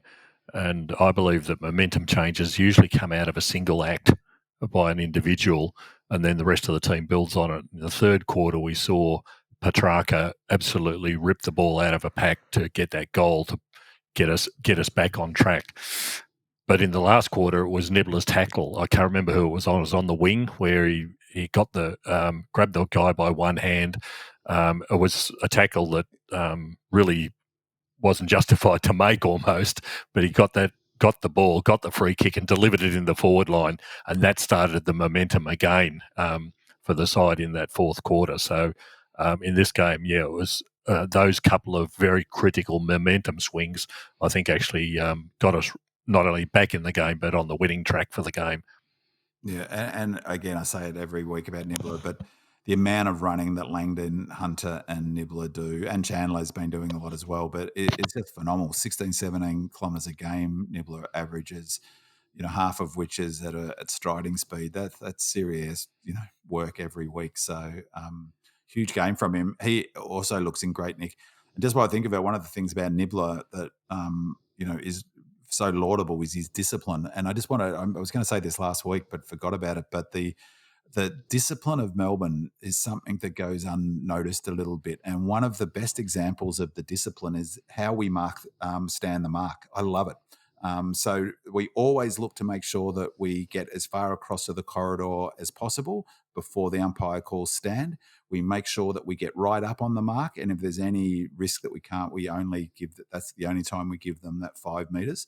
But one of the things that we do that other clubs don't, and I think for me it speaks to the discipline of this team and Goodwin's focus on the small things, is that they constantly, and the player on the mark constantly looks towards the umpire and points to the umpire and points to the player, encouraging the umpire to call play on so that they know exactly when the umpire calls play on and then they move forward. Been noticing that for the last 3-4 weeks and watching other teams. Other teams don't do it.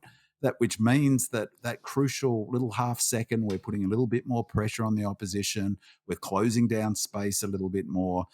It's just, for me, just another example of how disciplined this team is. And going back to Nibbler, he's probably the most disciplined player in the team. Let's get on to Salem. Oh My D says, worried about Salem, had just one disposal to his name deep into the third quarter and ended on 8 at the conclusion of the game. He did have a much better final term, and maybe I'm being too hard on him given his 88% disposal efficiency and 21 pressure acts. It just seems like he's really struggled at times after his injury earlier this season. He appears to lack good acceleration from contests and generally seems slow. I've also noted his kicks have more often than not lacked considerable penetration.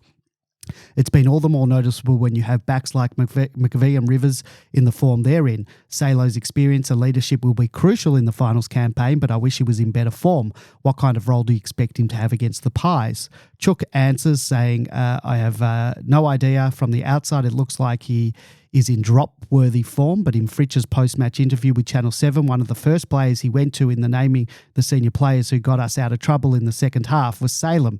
I lean towards Fritsch being out of the loop and Salem being a memory of his 2021 self, but there's still that seniority and experience we've so long wanted and now actually have with players like him.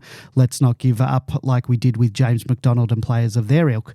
Pew Pew Pew says, would be interested to get the panel's take on Salem's game this week, and I guess an overall take on his form since he's returned from injury since the Port Adelaide game. I thought his first 3 quarters were terrible. He couldn't get his hands on the pill. To his credit, he lifted his game in the last. Taking away the emotion and my love for the guy and all of his past contributions and the memory of his exceptional first half in the granny, I would even say he could be on the verge of needing a spell to find form. However, we're at the pointy end of the season, and with Bowie possibly injured and Hibbo possibly returning from concussion and very little game time in the past month or so, I don't think we can afford to do that. Plus, we do know what he is capable of, and I hope he can he can turn it around on the fly. Love the podcast. Thank you, and keep up the great job, guys. Some exciting times ahead. Rue Beauty adds, Salem was very quiet again. Most players are a bit sore at this time of year, so hopefully the week off helps, but is it more than general soreness? So, Georgia, are there any concerns with Salem's game?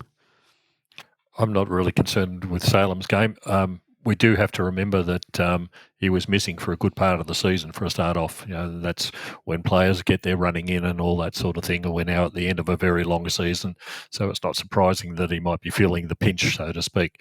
But I feel people don't really notice what Salem does in the game, apart from fitting into the structures beautifully in the defensive side of things. The thing that I really love about him is when he tackles, he doesn't tackle just to stop the player. He tackles to get the ball out of their hands. So that creates turnovers for other people. Does he get a statistic for that? Absolutely not. But the ball suddenly finishes up in somebody else's hand as we move into the attack as a result. I have noticed, as one of the other Demonlanders did, that last week he just didn't have the penetration on his kick that he normally did. We remember the opportunity in the Carlton game to kick from 50. Normally that would have been an absolute certainty for Salo, and he certainly didn't make the distance really. So whether there's some underlying problem, I don't know, but he's a long way from not fitting into the side, and quite frankly, we don't have anyone else of his quality to be able to go into the side. Yeah, I find it a little bit hard because he's been down on form, but it's really hard to know. His role's not as clear as it used to be because that half back line, Bowie plays that a sort of similar role in a little bit, and McVie has also played that sort of half-back kicking role quite a bit. So his role is not as sort of clearly defined as it probably was a season ago. And so I find it a little hard to get a handle on how he's playing. But like you say, George, he's hard as a cat's head, isn't he? And he's got a really clever way that he uses his body. That's an interesting point you make about getting the ball out of tackles, because opposition's a real skill. When you're wanting to attack, you've got to get the ball free of those contests. I think I heard someone, maybe it was on the radio or I can't recall, that they put a bit of time into Salem in this game, long way that they looked to try and shut down his influence. So I might be making that up completely, but like a lot of players, he's going to enjoy the week off. He doesn't, even if he has got an underlying thing, he was crocked last year. He was another one who was clearly struggling. So he's looking like he's running much more freely than he was last year. So, his experience will also, is so important. I think that's something that a lot of the media commentators are really underestimating, how important our experience of big time football is compared to our opponents. Might be wrong here, but I don't think any other of the top four, three contenders have played in a grand final. I've got that wrong, but the top 8, we're the only ones who's played in a premiership. Yeah, I mean, players in the top. The top, there must be some who have been drafted in who have played. But I think I read that out of the top 4 teams, not a single player other than at Melbourne has played in a grand final, winning or losing. Lockie Hunt. Oh, well, he plays for us now. Sorry. Yeah, Lockie Hunt. Yeah, he plays for us. That's right. Yeah. I did read. They had the finals experience guide of all the players of all the teams, and I think we're 4th on the list in finals experience. Port Adelaide and Geelong Port Adelaide and Lions have certainly played a lot of finals, but no grand finals. Well, finals experience for the competing clubs: Brisbane Lions 228, Sydney 207, Collingwood 192, Melbourne 191. So we're on par with Collingwood. GWS 133, Port 118, St Kilda 70, and Carlton finals experience 29. Mm-hmm. So Salo's. He's one of our senior players. So, I think it's an interesting question. The upside of it, reframing it in a positive way, is that if he hasn't been playing at his best, that means we've got a player who can go up a couple of levels and play at a very elite level who may well come finals. Mm. Those numbers include players that's the whole list. So Ben Brown, Tom McDonald, who won in the seniors, including Zach Grundy, has played finals. So Fritsch, Supreme Demon says, how about some love for Bayley Fritsch? How amazing is he to come back after injury and kick 5 goals against the Swans? Was fantastic. Fritter really is a star. Let's hope the injury scare to his foot is nothing as well.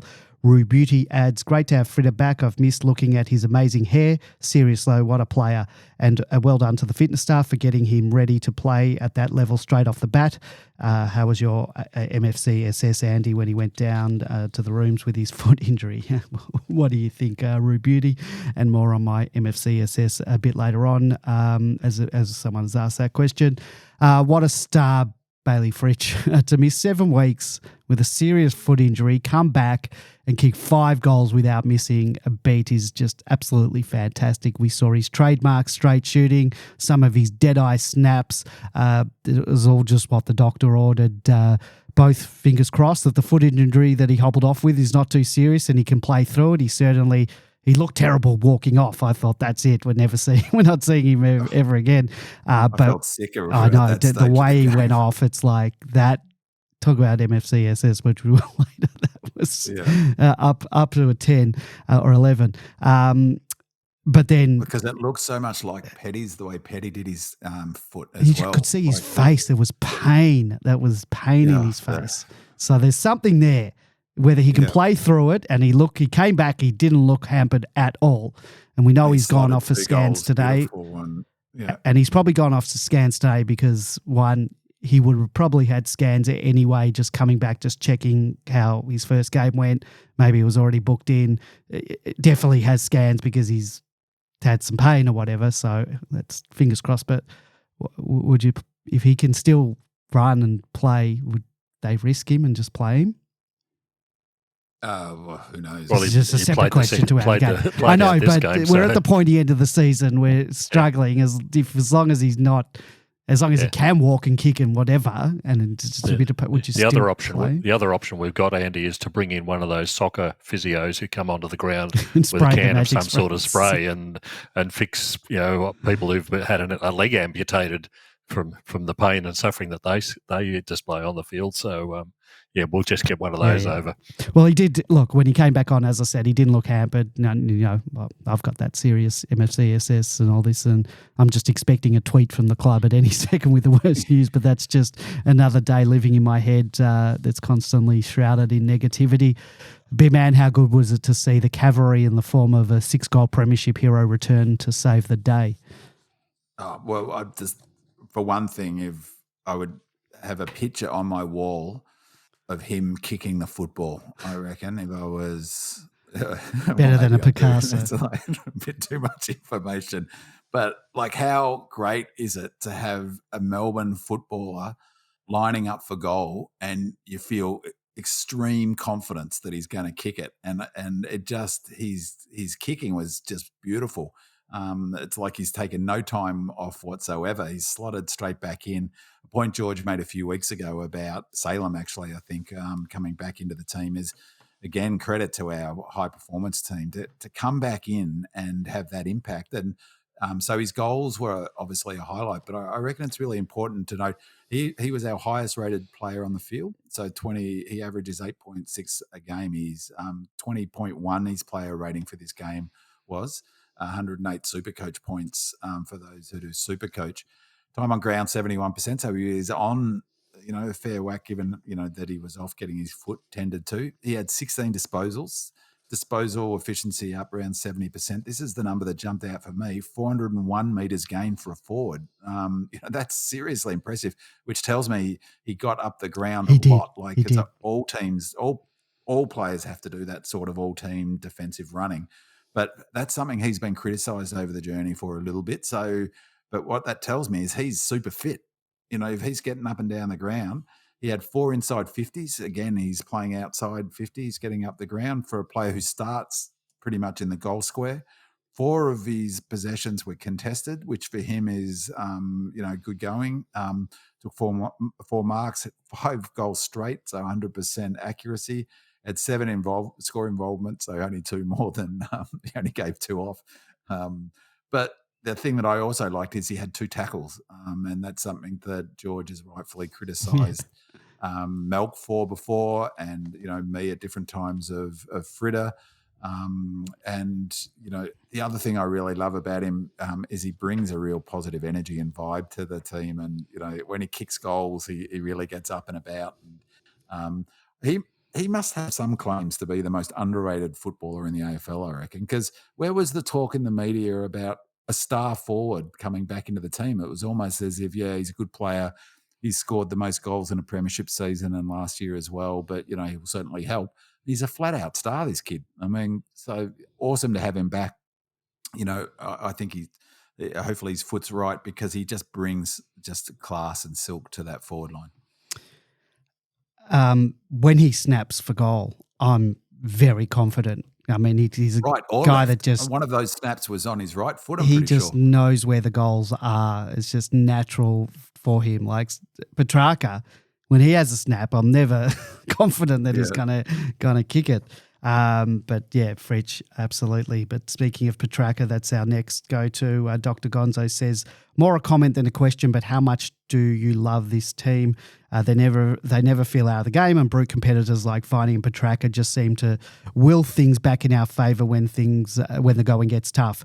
We may not be the classiest team in the league, but we are certainly the toughest, and that is something I've thought I'd never say as a D supporter. I bloody love it. Supreme Demon adds, I thought Christian Petrarca really made a huge impact in the second half when the game needed to be won. Do you think he will get some Brownlow votes? Is he still a sneaky chance to win the 2023 Brownlow medal? I reckon he'll get votes in this game. Our leaders really stood up when a counter track was just a bull in the second half. After a pretty fumbly first half, I must say, from him, in terms of whether he's in Brownlow contention, I don't know. I think it was Nick Dacos's Brownlow to lose. Say what you want about Nick Dacos, but I think that's the way it is. He went down. When he went down, he went down, and I just don't think track has done enough in that time that Nick Dacos hasn't been playing to get the votes. And if it's not Dacos, I think maybe the Bont will have earned enough votes in the past few weeks. Track will probably be in the 3rd to 5th range is my guess. I just don't know if he's done enough in the past few weeks, and he'll get votes on this weekend. And if he's within 1 or 2 come the last round, then hopefully he's definitely one of the best in the leagues, as the coaches' votes will attest to. And if he's within touching distance, they haven't shown the coaches' votes as I mentioned for the last 2 weeks, but I reckon he could get in the 9 or 8 to 10 range this week. So hopefully, George. Yeah, he's certainly in contention for Brownlow votes. I mean, Brownlow votes are given out by umpires for a start, so most of the midfielders are the ones who are going to win it. Clary's been out for a long period of time. He's the one who's more likely to take it away from him. Jack Viney, we noticed, but I don't know that the umpires notice the amount of work, the sheer grunt that Jack does. Max hasn't had a great season by Max standards. Even the All-Australian people have noticed that. Don't get me started. Yeah, we'll talk about that soon. We'll talk about that later, or else we'll be here for another hour. Jackson, bloody get. Yeah, I know. No action, Jackson. Yeah. Yep. But as far as track, yeah, he's a good chance to be up there. Simply because Clary's been out for so long. Clary was fantastic in the first half of the season. I think Bontempelli's the one who's. I think, quite honestly, he's the best player in the league at the moment, and he hasn't got many people to take votes away from him. No. So that's my guess at the moment. But track will certainly be up there. And partly for the same reason as the Bont is that he's kicking goals. Yeah. Makes a big difference. And so you remember that goal, like you mentioned, he turned that game when he kicked that low dart, that goal. That's when the game started, going back our way. He was in rare form, and I don't think he's even in his best form yet. No. So he's ready to rip a game apart, and I think he did it in that third quarter just to get us back in the game. He's got that capability that very, very few other players have. You go back to the Dustin Martins and what they were capable of doing. He's in the same class. And as a basketballer, he was very high, very elite basketballer. Grew up, loving the NBA. In the NBA, it's all about the finals and about you leave your reputation in the finals. And the same is true in footy, I guess, as well. Like Dustin Martin's performances in finals is what elevates him above so many other players. And that's what track wants. And, I mean, he's got a Norm Smith. So, yeah, pretty good start to his career in the finals. So, can't wait to see him Thursday week. In regards to quick ball movement from our oppositions, it's time for another. Has a question for Bimman. I've been able to see the last two games live. It seemed to me that when the Hawks, then Swans, got on top, they did it by moving the ball quickly and often short passing, and it was effective at dodging our zone defence and avoiding our contested superiority. My feeling was in both these matches we were able to cut out their possession game and turn it back into a contested D's game by, amongst other things, switching to more one-on-one defence than zoning. What is your view? If you agree, I wonder what the mechanism is for making this switch. Is it player-driven or the coaches? Matt.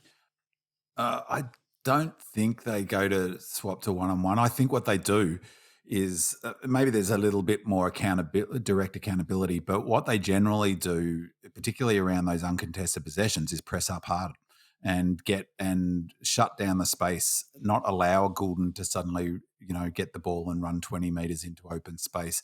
Press up hard, and that's where the pressure rating comes in, because you get that's the corralling and getting in front of them. A run down behind also gives you pressure ratings, and combined with that is it was really noticeable actually in this game is they really and we talked about the data, all that data that we were talking about in that from the halfway 20-minute mark of the third quarter to the end, is we went through the roof with our tackling, which is partly what George was noting before as well. Is so I don't think it's we don't go away from our zone.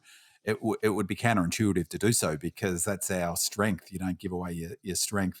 I think what we do is close down their space, but get up in their grill, basically, and we make them earn every kick. And I've used this analogy all season and last year, is like that rowing analogy of upping your rating. We up our rating in that period of time. We up it a lot in a short period of time, and really, it was really noticeable in that game. That's why it was so thrilling to watch. You could see it. You could see the players' intensity lift and go harder at the opposition, smash them, not give them any space. There was a mistake one of their players kicked. He had plenty of time to get rid of it, but he was clearly thinking he was about to get smashed. That referred pressure that you see. So my sense is that they up their rating, and in terms of whether it's a player-driven thing, it is a player-driven thing, because once the quarter starts, the coaches can't do anything. There's a limited amount of times they can send a runner out. And I think that's exactly what Goody talks about when he talks about and lauds our leadership. That's what he's talking about, is an ability to change the momentum of a game. Nibbler was interviewed after the game. It's on actually Hearts Are True, 3OW. If you catch up radio, you can listen to him. He's very thoughtful about it. And he was asked about that. And he said, well, look, we just smashed in. We needed to lift. He was asked about his leadership. We needed to go harder. And he said, what I was going to say earlier actually is we didn't win the game when we kicked the 4 goals at the end in the last quarter when we rolled over the top of them. We won the game when they only kicked 3 goals when they had momentum. And that's what Nibbler said. He said the first thing we had to do is to stop their momentum. And there was this dead period of no scoring, but that was us lifting our rating. And Nibbler talked about that. He said once we stopped their momentum, then we could turn it our way and we could start, putting on some scoreboard pressure. So the first thing is to take it away from them and then put on the scoreboard pressure and take advantage of the momentum when we have it. And I think that's Goodwin's signature coaching thing, is that this team's ability to stop oppositions taking advantage of momentum is huge. And so I think it is player driven, obviously within all the systems and the training that they do for exactly this moment. And I think it's our point of difference over all of the opposition, all of the contenders, our ability to prevent teams getting away from us. Other teams when, would have, exactly like I said about Carlton in the first quarter last week, most other teams would have given up 4 or 5 goals and the game would have been dead. And I'll go back to what we talked about last week. Our losing margin in our 7 losses is we're only averaging 7 or 10 points a loss. If you take out the 27-point loss to the Bombers, it's something like 7 points a loss. So, we stay in games because the opposition don't get, don't take it away from us. And that's, to answer that question, I think that's totally player driven and leaders. So the next question sort of about extras at the contest versus extras behind the ball. Dr. Gonzo asks, what did you make of some of the structuring in the first half, particularly allowing Swans +2 and 3 at the contest while we had +2 and 3 behind the ball. Was this due as much to Sydney putting extras around the contest as us putting extras behind the ball? Was it an insight into how we will structure up in September? Was it more to do with the length of the SCG or the fact that we wanted to play more of a slow keepings off style in a dead rubber rather than a physical contested game? If the latter, it didn't work as it was a bruising affair, but a good lead into finals. I think a better lead in than the bruise-free training drill that the Pies had. B-Man, perhaps this is another one for you from a tactical perspective. What did you notice in regards to that? Well, one, that's what we do. So that's Melbourne's, that's how we generate the free intercept player. That's, at the heart of our game. We're in fact ahead of the curve because now, as we've talked about all season, intercepting is the key scoring for the contenders, for the real contenders. It's scoring on intercept and turnover is where you win and lose the game to footy now, not clearance numbers anymore. So, of course, they're important, but we generate an ability to have an extra in defence by having one less at the stoppage and allowing the opposition. And the Swans do that all the time, bringing extra to the stoppage. And in this case, they were bringing a couple. So if they bring 2 extra to the stoppage, that gives us 2 free players that we choose to put behind the ball to mop up any ball that comes forward, hopefully a rush kick. What was remarkable, so there's a question later about media, is that I would have not known that if it weren't for Burgoyne pointing it out a couple of times. He was the one that pointed it out. I don't know why they don't talk about this every week and explain to the viewers what's happening and put a graphic on to show how many people are at the contest, because Burgoyne pointed it out twice, and he was the one who pointed out we, in fact, had 3 extra at one point. The opposition do it to beat our midfield, to win the clearance, and that's what Collingwood do. They bring an extra to the contest. We back our Bulls in to split it. So what was remarkable that at halftime, despite being 2 down at contests and late in that second quarter, 3 less at stoppages, I should say, not contests, in order to have we had our players behind the ball. I thought it was genius because it fed our intercept game. But we were +7 for clearances at halftime, despite being 2 less players at the at stoppages. That's nuts. And in that half, we scored 3 goals, 5-23 from 18 forward half clearances, despite that numerical disadvantages at stoppages. That is really impressive work from our midfielders. It's incredible, really. It's giving up 2 less players at a contest and still, winning contest and winning clearances. The D's had 8 more clearances across the first 3 quarters, and eventually the Swans pegged it back a bit in the last. That's partly because Maxi spent time on the bench. But I point that out because 8 more clearances when you're playing 2 to 3 or sometimes 3 players down is unbelievable. And we're not going to lose many games of footy when we can have the luxury of having 2 less at a stoppage that we put behind the ball and have 2 players free to mop up and intercept. At one point, the commentators were talking about how come Melbourne have got so many players down on the goal line. Remember they were rabbiting on about that? That's because they're not up at the the stoppage that just happened as it got kicked in.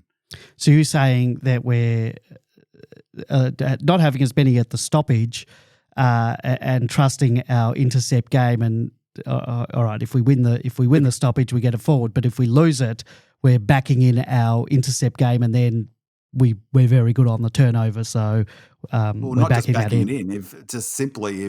If we allow the Swans to bring 2 to a stoppage, we can put 2 free players in our defensive zone. So when the Swans win the stoppage, they're kicking into a numerical disadvantage and then hence their forward line. We then turn over, then we go and we know what to do once we've got the ball. Exactly. We know how to spread and transition well. Flank. Yes. Exactly. We score from the back half. And that's the problem for the Pies, because the Pies bring an extra to the contest as well, which leaves them defensively vulnerable. And that's their major vulnerability. We don't have a defensive vulnerability, but it's dependent on our midfield being really up and about. Otherwise, we that's what happens in the middle of the season when we're fatigued from loading, is that we still run short. We still run less at the stoppages, but we get beat more often because they're fatigued. And it's another sign of the old style of playing versus the new style. You're going to score more from intercepts. than what you are from contested stuff. But if the Swans wanted to play that way, well, so be it. It suited us beautifully. Yeah, and that's what you're hearing more and more, Georgia. Your commentator saying, "Oh, well, that's what Hoyne's talking about a lot, is that if you don't have a turnover game, you're not a contender." Yeah, and that's why he's talking about the Dogs. They don't have a turnover game. The Swans don't have a turnover game. The Saints, better, but they still, not the same sort of turnover game we have. You made a mention of Burgoyne noticing some things that other commentators don't, and I think that's the benefit of having a current day player. He's only a year out of the game, over dinosaurs like BT, who just have absolutely no idea what they're rabbiting on about. Absolutely. So he's actually really improving as a caller. I really like him. But there was no commentary about that. That's a huge implication. He mentioned it 2 or 3 times, but no one picked it up and ran with it, which I thought was weird, because it was fundamental to how the game played out. Yep. Couldn't agree more. Oh My D says, don't think the club has gotten plaudits from being able to make top 4 with a tough draw and arguably one of our worst years in terms of injuries. The ability to win 16 games despite having key stars out for key periods of the year, including Petty, T-Mac, Oliver, Fritsch, Brown, Salem, Gawn, Viney, Spargo, Smith and now Melksham is remarkable. Injuries play a huge factor in a successful season, and despite the horror run we've had, we've still found a way to put a good team on the field. Our high performance and rehab teams deserve a lot of praise, in my opinion. Gaundy the Great answers, I know there are many ways to measure the difficulty of the draw, but if we go by the teams we played and the amount of wins that they have had, I think you'll find this was one of the easiest draws compared to the other teams. And you know what? I guess it's difficult to judge and compare the draws of certain teams. The difficulty of one's draw is going to differ at the start of the year when we get the draw handed to us, and then again in hindsight when we look back at it. And there's also the unevenness of in terms of how many games you get interstate and how many 5, 6, 7 or 8 day breaks, whether you get an actual bye week that we certainly haven't got the last 2 years, how many times you play the bottom teams or how many times you play the top teams by the year end. And even when you play certain teams, like I would have loved to have played the Cats at the start of the year or the Bombers at the end of the year. And injuries certainly play a part too. And despite the questions on our forward line that we talked about throughout the whole year, with a fifth highest scoring team, and all this despite never being settled up forward as a result of the injury carnage sustained throughout our forward line throughout the whole season. And Sir Swamp Thing, a guy on Twitter who's a stats guy, is great follow, by the way. He produced a ladder of the top eight teams versus each other in 2023. So I'm not sure if you've seen this, but Brisbane have played 10 games, 8-2, 113%. Collingwood 10 games, 6-4, 115%. Melbourne 10 games, 6-4, so even with the Pies, but 113%. Port have only played 8 games against the top 8 teams. They're 5-3 and 99% percentage. Carlton 11 games, so they've played the most, 5-6, 93%. Saints 9 games, 3-6, 93%. GWS 9 games, 3-6, 84%. And Sydney 9 games, 2-7 against the top 8 teams at a percentage of 87%. So George, any thoughts on the toughness of our draw, the hand we've been dealt with injuries and interstate travel, our permanent residency in the Bellarine Peninsula, and whether we get the kudos in the media? No, I think you summed it up all quite beautifully there, Andy. The fixture, the draw, whatever you might like to call it, at the start of the season is not what people expect come at the end of the season. In all honesty, and it was proven by the number of teams that were dependent on results in the last week or two of this home and away series, is that apart from 3 teams, basically everybody else had a chance to be playing finals at some stage.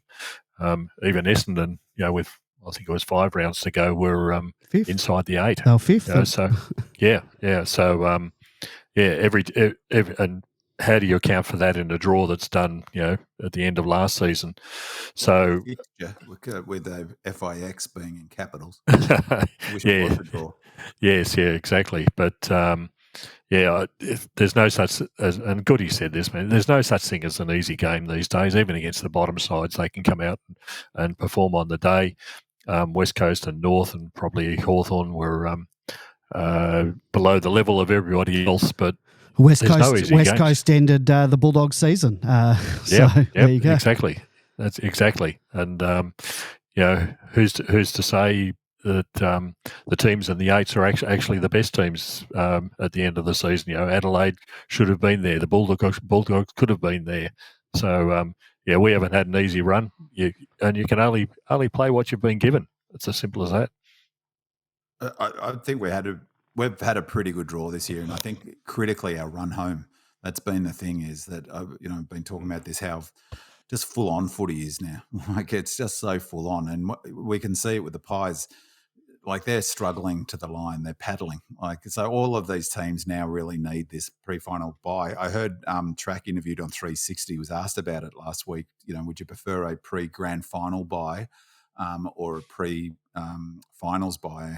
And he looked pretty weary. He said, well, maybe if you'd asked me, he's had both, because we got a pre-grand final bye. So he's one of the few players who can actually answer this question with some lived experience of it. But he said, look, I'm really looking forward to this week off. And so I think it's been really helpful, our last 6 or 7 games, in the sense that we haven't had too many back-to-back really full-on games of footy.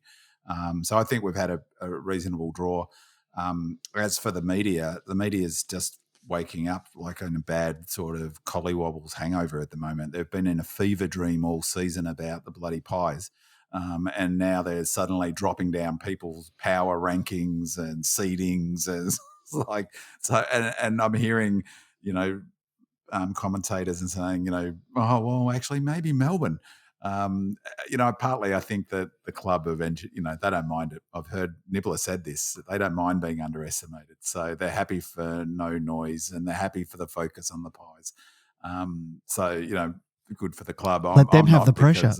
I'd like my club to get a bit more respect in the media, but that's, as George said a few weeks ago, it's, we're not as click-worthy as the mighty Pies, but. Deceiving says also more a comment than question, and a topic that's ripe for a bin man rant.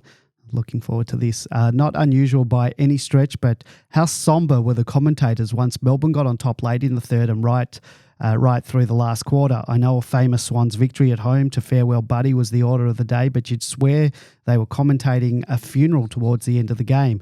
They basically laid out on making any comments for some outstanding play, for example, Track's goal and Nibbler's holding the ball tackle, and said nothing of the Melbourne's effort, strength and determination to win in hostile territory.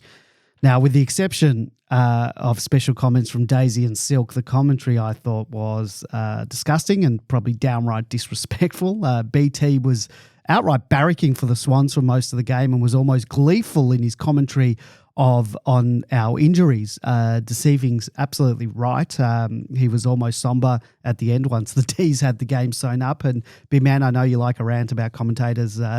And you've just sort of said that. How did you find it this week in this game? Well, look, as I said at the top of my show, you got me in the change rooms afterwards and said, look, you've got to show some more discipline. So I'm not going to rant this week about, not for that topic, but I agree. It was a bit of a weird vibe. I thought exactly like you said, it was a bit of funereal. Is that the phrase? So I think they were it's like I was saying last week, that the Seven and Fox, like the AFL, they're addicted to controversy and drama.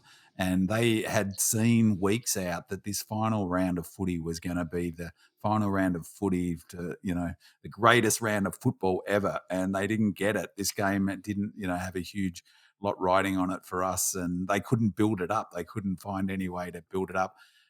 BT's just so hopeless. He doesn't do any research. Like, he asked a couple of times about, which foot did Frida hurt, You should know that. Well, why don't you know that? Like, why don't you prepare before the game that you're calling?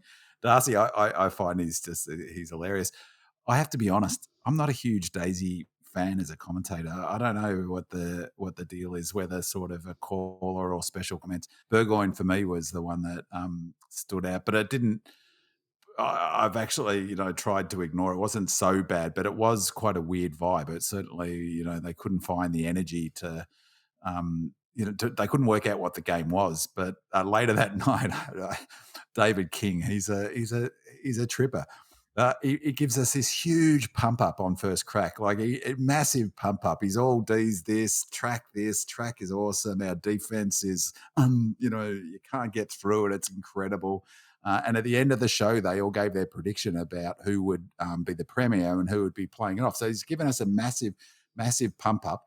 And after the Hawks game, after we beat the Tigers, he changed his tip from Collingwood to Melbourne and fully on the Melbourne bandwagon. So he's given us a huge pump up, picked us as a flag winner only a couple of weeks ago. He's been ragging on the Pies about their defensive vulnerabilities now, talking about the Lions not running out games. Somehow he arrives at the D's not even making the grand final, that the Pies would be premier, would beat the Lions. We wouldn't even make the grand final. And then to top it off, he says that 75% of the tickets sold. So he said it again on Monday morning. What you tweeted out was on the radio this morning. He said this last night, that the Pies fans should get 75% of all tickets sold, because as the home team and having finished on top by 3 games, they've earned the benefit of a pro-Pies crowd. I mean, whatever he's on, I want some of it, because, Be mad, you've just spoiled my next bit that I was going to surprise on you. Because whilst you're in rant mode, I was going to play a clip for you, and I will still play it. And it's from your favourite AFL pundit, as we've just heard, David King, who thinks that Collingwood should get the advantage for finishing first, and more so because they're playing another Victorian team in week one at the MCG. So take it away. Before you do it, Andy, on the first crack, the only reason he said it was like some thought bubble that came out of his brain. They were talking about that St Kilda should get their home game at Marvel, which I think they should. I mean, why are they playing that game at the MCG? It's ridiculous. Anyway, that was the context.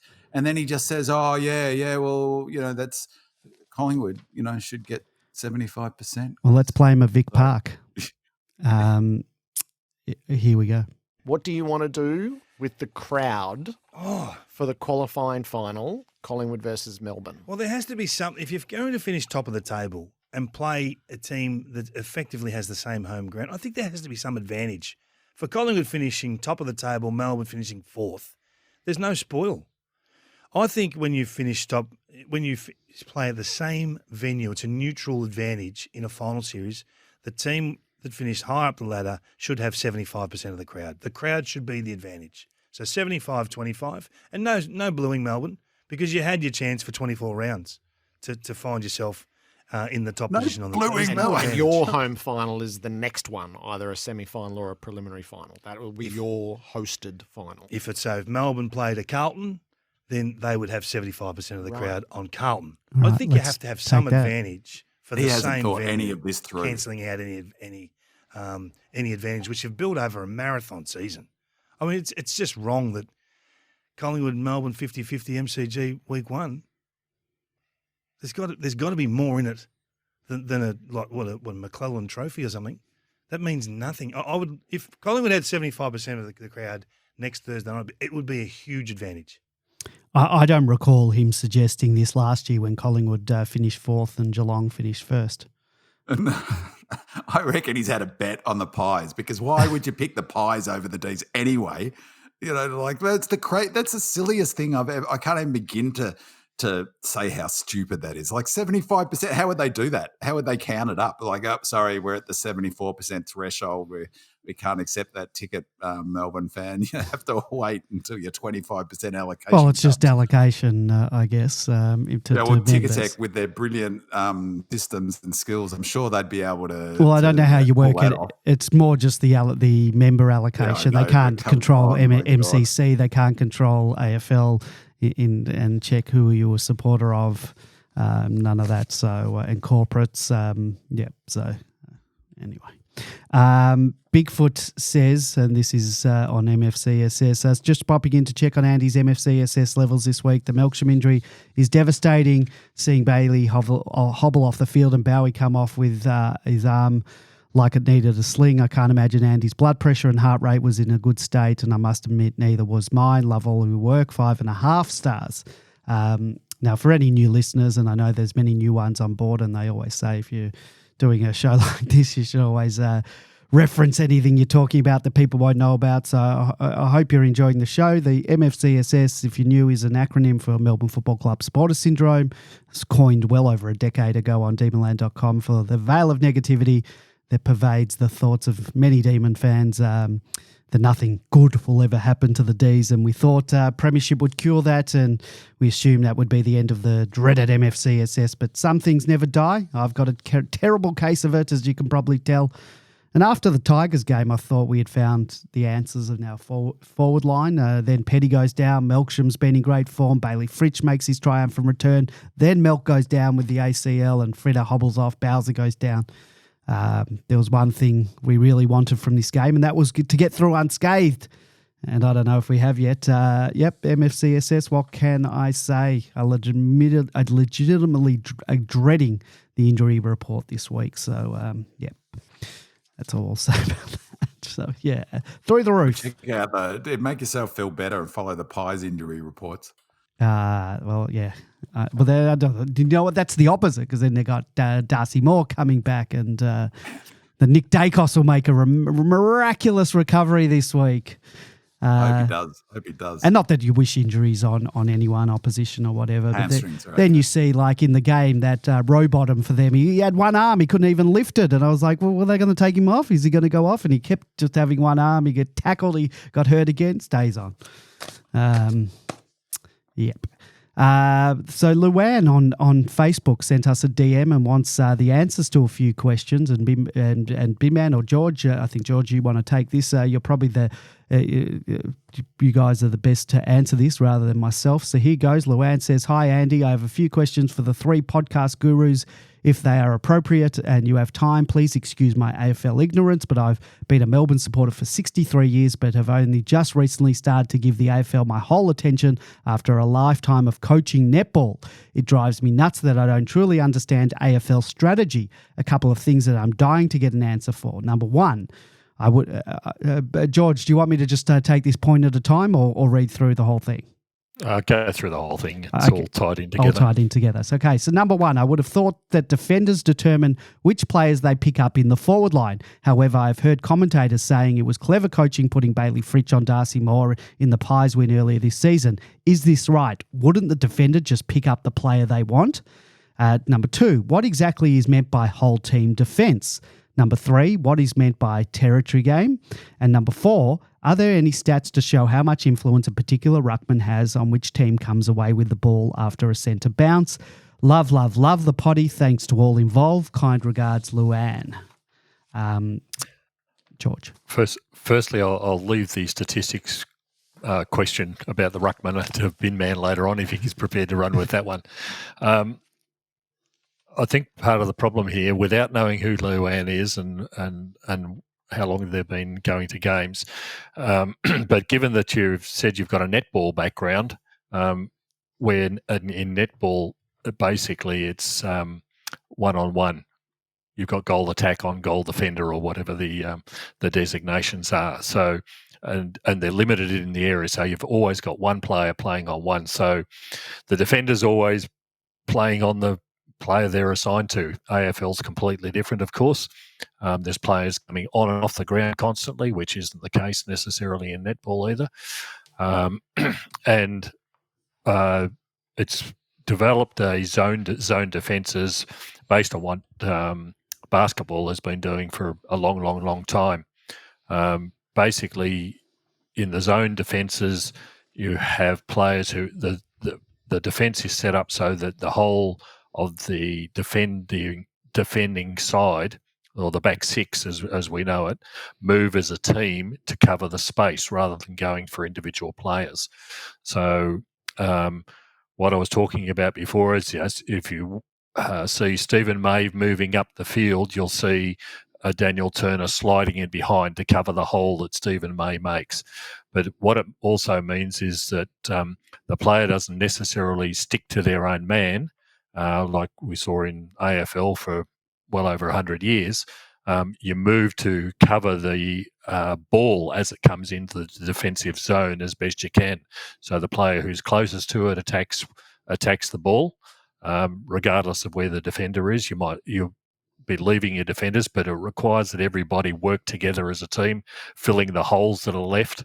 The people have to have faith and confidence in the rest of the side, the rest of the defenders being able to cover the space that's being left because you move out to where the ball is present. So it's completely different from what you see in netball. It's completely different from what was played up until I first noticed zone defences around 2017, 2018 in any serious manner. Not all teams, even today, play zone defence because you've got to have the right sort of combination of players and you've got to have the right sort of skilled players to be able to do so. So the bottom teams generally have got one or two decent defenders, but you need a decent, probably a really solid back six to be able to run it effectively, and we run it more effectively than pretty well anyone else in the competition. The territory game is one that's developed as a result of the zoning that occurs. You've got to move the ball some way up the ground. Contest after contest is what we used to see in years gone by.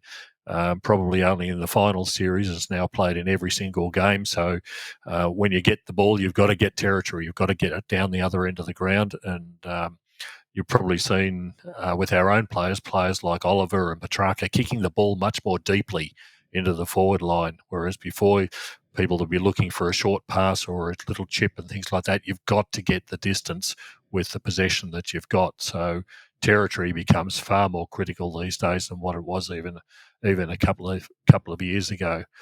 The defenders, forwards also will pick up people as they need to stop the defenders trying to intercept the ball, because as we've seen and just talked about, intercepting and scores from intercepting are a critical factor in sides which are basically up the top of the ladder. So you'll see sometimes a Melksham going to a Darcy Moore or a Fritsch or someone like that, because when they're playing the whole team defence structures, you're trying to trap the ball into the forward line when your forwards are working. But the other question was about the whole team defence. That occurs when it's not just the back six. You've got all the forwards, the back six, all trying to cover the area, stopping the movement of the opposition through the field to get to their own forward line. So it's a bit in basketball. It's a little bit like a half court press. It's not the full court press, which becomes more of a one-on-one. It's more of a half court press. It's denying the opposition the opportunity to move into space, because if they can't get into the forward 50, then they're not going to score goals. So you limit their ability to do that. So that's why we talk about the whole team defence. Does that cover off everything? And I'm sure Bin Man's got a few bits to add. And just on that, I mean, if that clip I was talking about before, I think it must have been late in the third, or perhaps it was in the fourth, but it not only with the whole team defence denies or limits their ability to attack. So to go through the corridor, for instance, you'll see Melbourne players if you freeze the frame, you'll see Melbourne players in the centre forcing, that if they do take that kick on, it's high risk. But the major thing for Melbourne is that it stops them moving the ball forward in the way the opposition getting territory in the way they want to, and forces them to often kick down the line to Max Gawn. So not only aren't they moving the ball they want to, or if they do, they risk a turnover. If they choose not to do that, they end up playing into our hands by going in straight lines and kicking to a contest. And there was a really good example of that where that's the one I was talking about before, where the commentator said, this is almost like soccer, forcing them back towards their own goal. That's that all-team defence, I think, is really the difference now between probably 5-6 years ago. That's again what Tigers brought in. That question about the ruck, in terms of who are seeing the benefit, there is stats. I think you can probably get stats on each player, but there's general stats from scores from centre bouncers. So in this game, actually, interestingly, they scored 20 points from centre bouncers, and say that's probably all Hickey getting them. So 3 goals 1 they scored from 3 goals 2, I should say. We only scored a point from our centre square bouncers. Now, 5 years ago, that's the difference, isn't it, George? 5 years ago, you weren't winning games of footy if you were only scoring a point. I remember we lamented a few years ago on the podcast our inability we dominated tap outs and clearances and couldn't score.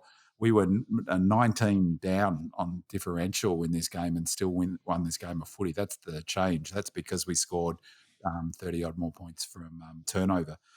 So centre bounce was, you can see that. And so on Demonland, there's a thread that's updated every week, stats files, which has got the data from each match. And it's got a summary of where the scores are from, including the centre bounces. I'm just looking at that's really low, isn't it? So, but also where the scoring chains start from, which part of the ground. So there is data available on the effectiveness on ruck. But, I'd probably, that's been one of the biggest shift in footy is ruckman's influence in terms of creating scoring chains is so much less now than it was, say, even in 2015, 2016. Let's move on and talk about the Thursday night scheduling of our upcoming match. Red Jacket says, I know we're not supposed to talk about the Collingwood game this week, but surely we can take a moment to talk about the scheduling of the match on the Thursday night. I realise that the match has been scheduled for the Thursday night so that whichever one of the Ds or Pies loses on Thursday, they'll play Friday night's winner on the following Friday night and therefore give the higher ranked Pies/Ds, hopefully the Pies, the extra day break over the Blues/Swans, hopefully the Swans, for a matchup. However, Thursday night is a horrible night for access to the footy for those like me that live in the country and for the kids who have school the next day. The AFL and their broadcast partners strike again. So Red Jacket makes some good points. What do you guys think about the Thursday night scheduling? Bidman, followed by George. Yeah, I mean, I take all those points as, Friday night's the big one, I would have thought. I don't have any sense, I'll be going to the game, so it won't bother me. I don't care which night it is from that perspective. Yeah. But all of those points are really valid points. Like in terms of obviously this is a 7. They wanted a big game on Thursday night, but I find it a bit weird that I know the logic because the following, but why would not play us on the Friday? Like that's the big game. That's when it's always Melbourne, been. Collingwood's. Well, Melbourne Collingwood's. This is one of the biggest games of footy for 30 years. I would have thought. I mean, it's the first time we've played them in a final since '89. Pies are up and about. They finished on top of the ladder. They're playing the mighty D's at the MCG. I thought it was a no-brainer for Friday night from a ratings point of view and telecast and all of that stuff. I find that really strange. From a positive point of view, putting a sort of positive reframe on it, one really good thing is that it's one less day for Moore to get up. Dacos too, but surely Dacos is not going to be ready. They were talking about 6 weeks being prelim final day. But even if there's any talk about him getting up, it's one less day for Moore and Dacos, but particularly Moore. Dacos, as I said, be touch and go. But Moore won't be. He'll be right on the bubble of playing for the 3 weeks of his hammy industry. So one less day, it's not like he's going to be able to ease into it. And it's going to be a cold, chilly Thursday night in Melbourne. So from that perspective, one less day for them to get Moore ready and Murphy, and he's been struggling, and Mitchell, who's carrying stuff. So, I think it's good for us. The other consideration about this particular game, we were lucky in the way that it's fallen in the sense is that we didn't have any concussions. If we had a concussion in the game against the Swans, that player would not be available. It's 11 days for the Thursday night. Imagine a tracker had gone off with a scat test, and it comes back that he's got a mild concussion. It's only 11 days from Sunday. That's right. Yeah, I wouldn't be nearly so calm if one of our players, particularly a key player, had got a concussion. And that again, it just really just throws up the questions about what I was saying before about the fixture. I mean, they're putting, they have a pre-finals bye. The whole point of the pre-finals bye is to maximise the likelihood you get quality games in the first round of finals because every team gets an opportunity to rest players. Well, how fair would it be if that same system knocks, like we can't get say a Petrarca or a Gawn because there's a concussion and they schedule a game within the 12-day window. It's mind-boggling, really. I mean, I heard about that. I didn't want to get angry ahead of time, so I'm just bloody pleased that, MFCS, there'll be a late head knock that comes to light. Just wait for the injury report tomorrow. That's my nightmare. Let's talk All-Australian squad. It was released today. It's a squad of 44 players. The Demons who finished fourth on the ladder only had 2 players representing Christian Petrarca and Jack Viney. Track we would have expected, and Jack Viney, we know he's had a stellar season, probably his best. I reckon he's in career best form, as in blocks of games that he's put together. So that's very well deserved. I guess some Melbourne players that missed out, Max Gawn, and maybe Stephen May. You could add to that as well. That might be it. Was there any other players from the Ds that you would have expected to get a Guernsey but didn't? I'm shocked. I'm totally shocked that Gawn didn't get in the squad. I mean, I take the point that he missed 4 or 5 games, but I mean, he won 3 or 4 games, like for the club. I mean, you've got in terms of ruckman in the team. There is Luke Jackson, Rowan Marshall, Tim English. Just looking down the list, I don't see any other ruckmen. So they're the three ruckmen who have been named in the squad. I think this was a case of let's give a little bit to everybody in the whole competition, because there are players in for example, Hawthorn with Luke Bruce. Give me a break. Yeah, I'm sorry. So I mean, Hawthorn have. Jai Newcomb make it? Is he? Yeah, Jai Newcomb's in there. I'll read the players: Adelaide, Jordan Dawson, Taylor Walker. You can see that. Harris, Brisbane, Harris Andrews, Charlie Cameron, Joe Danaher, Lockie Neal. Joe Danaher. Joe Danaher. Carlton, Patrick Cripps, Charlie Curnow, Jacob Wiedering. Collingwood, Dacos brothers, Jordan DeGoey, Darcy Moore, Isaac Quainer. Essendon, Kyle Langford, Zach Merritt, Mason Redman.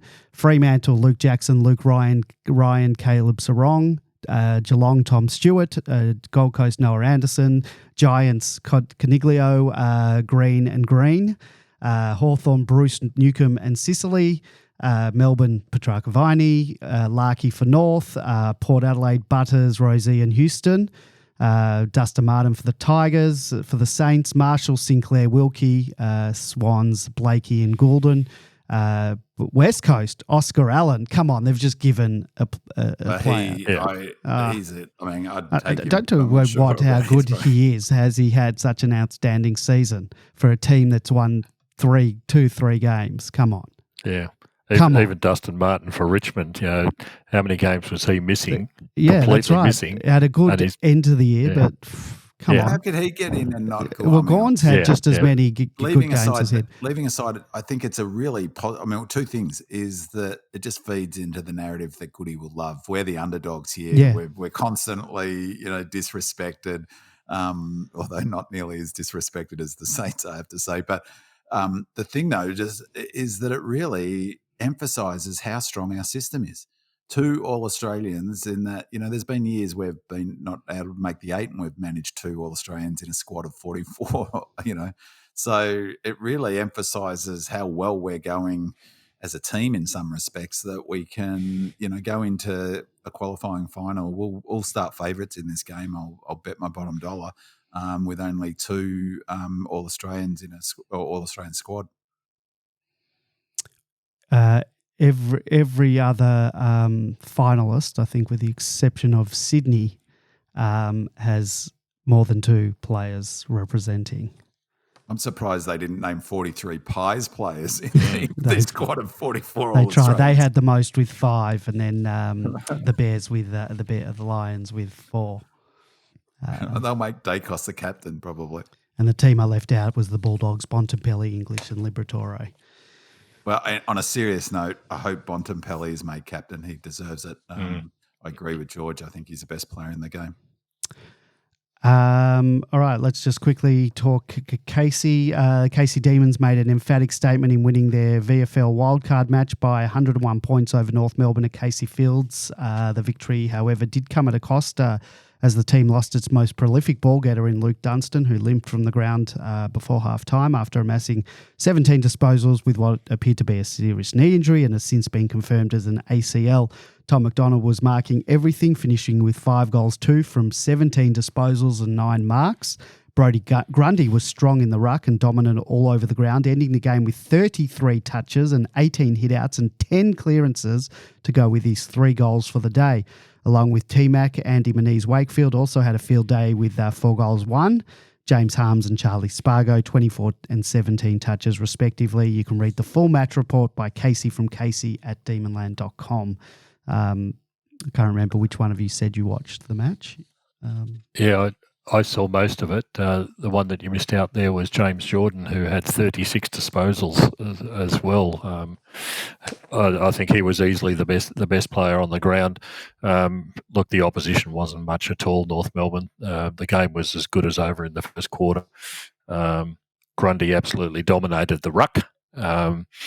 With 33 disposals and 10 clearances. You can't ask more than that. T-Mac had a party up forward because nobody could go with him, and he was just leading out and taking marks and kicking goals. It was as simple as that. So Andy Moniz-Wakefield, 5 goals as well.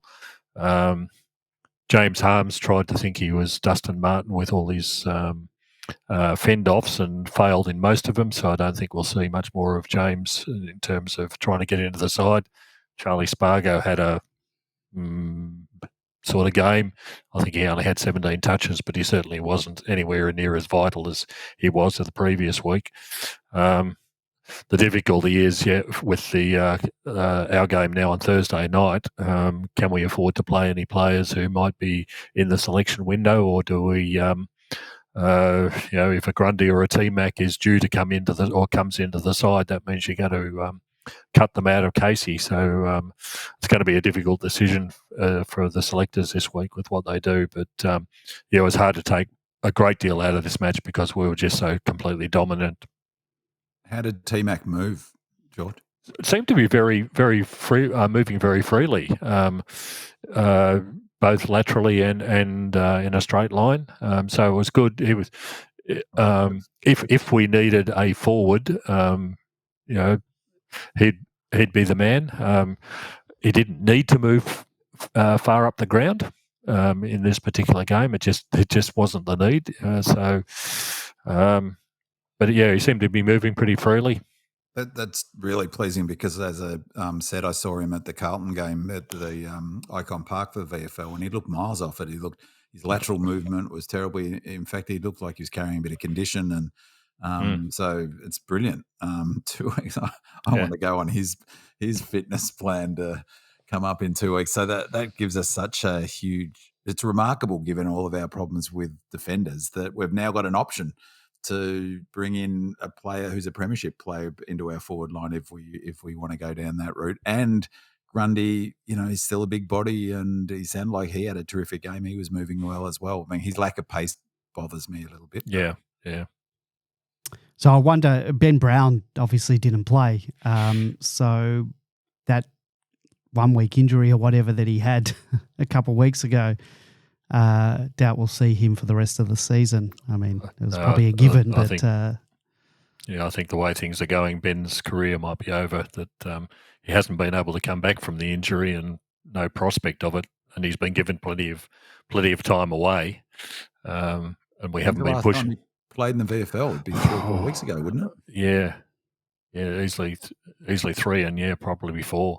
Yeah, I'd like to see that the club either gets someone like Brown or Melksham back, if they're going to hang up the boots now, I wouldn't mind either one of them to be some type of forward coach and get in, and I know someone gave big raps for Greg Stafford, but I would love to see someone who's played forward in the modern game as a forward get the gig down at the D. So won't sort of count chickens before they hatch. Neither. Ben has been spending some time with the girls. Yes, he has, and over the last couple of years. So he's obviously done his coaching, certificates, and they'll continue to educate him in that. I wouldn't mind seeing that happen. Someone with Ben Brown's abilities, understanding leading lanes and leading patterns and all that. I wouldn't mind keeping a guy like him at the club in the role, considering he's done this apprenticeship with the girls. So I wouldn't mind that. Changes. We're not doing any changes as a preview this week. As I mentioned, we'll leave that to our podcast next week, where we will do an extensive preview of the qualifying final against the Magpies, including all the changes and matchups, and perhaps we'll even look at some of the other games and teams that are playing in the first week of finals and give our thoughts on who we think are contenders and who we think are pretenders, because as you know, our predictions are rock solid. We might have to, we will be revisiting at the end of the year our predictions at the beginning, and I'm sure we'll have egg on our faces. Guys, I think we're going to leave it there. We've done a longer podcast without doing changes and previews than normal. So that's George. That's George. So we'll be back next week, as I said, to bring you our preview of the massive contest against Collingwood in the qualifying final. If you want to listen to the show live then please head on over to demonland.com on Monday night at 8:30 p.m. Thank you to our 5-star reviewers on Apple Podcasts. Thank you to Blimmet, Adapetro, Jester 666. It's time for another. Thank you to Luann on Facebook for her great question. And your questions and comments, they're an integral part of the show. So thank you to our Demonland posters who submitted questions and comments. Thank you to Scroll, Track Forever, Demon WA, Supreme Demon, Go Lordy, Red and Blue Rising, Rue Bruty, El Diablo, Smurf, Red and Blue Beard, Lazy, Lefty, Wells 11, Travy 14, D Old Fart, Bay Riffin, Mr. Freeze, Engorged Onion, Prestige D, Oh My D's, Chook, Pew Pew Pew, Dr. Gonzo. It's time for another. Gaundy the Great, Deceiving, Bigfoot, and Red Jacket. Thank you to my co-hosts, George and Beerman. Thank you to you, our loyal listeners. And don't forget, leave us that 5-star review and a comment on Apple Podcasts or wherever you get your podcast from. We'll read it out on the next show. And don't forget, check out our YouTube channel to watch the show. Just search Demonland Podcast and please like and subscribe. See you next week. Go Demons. Go Red Leggers.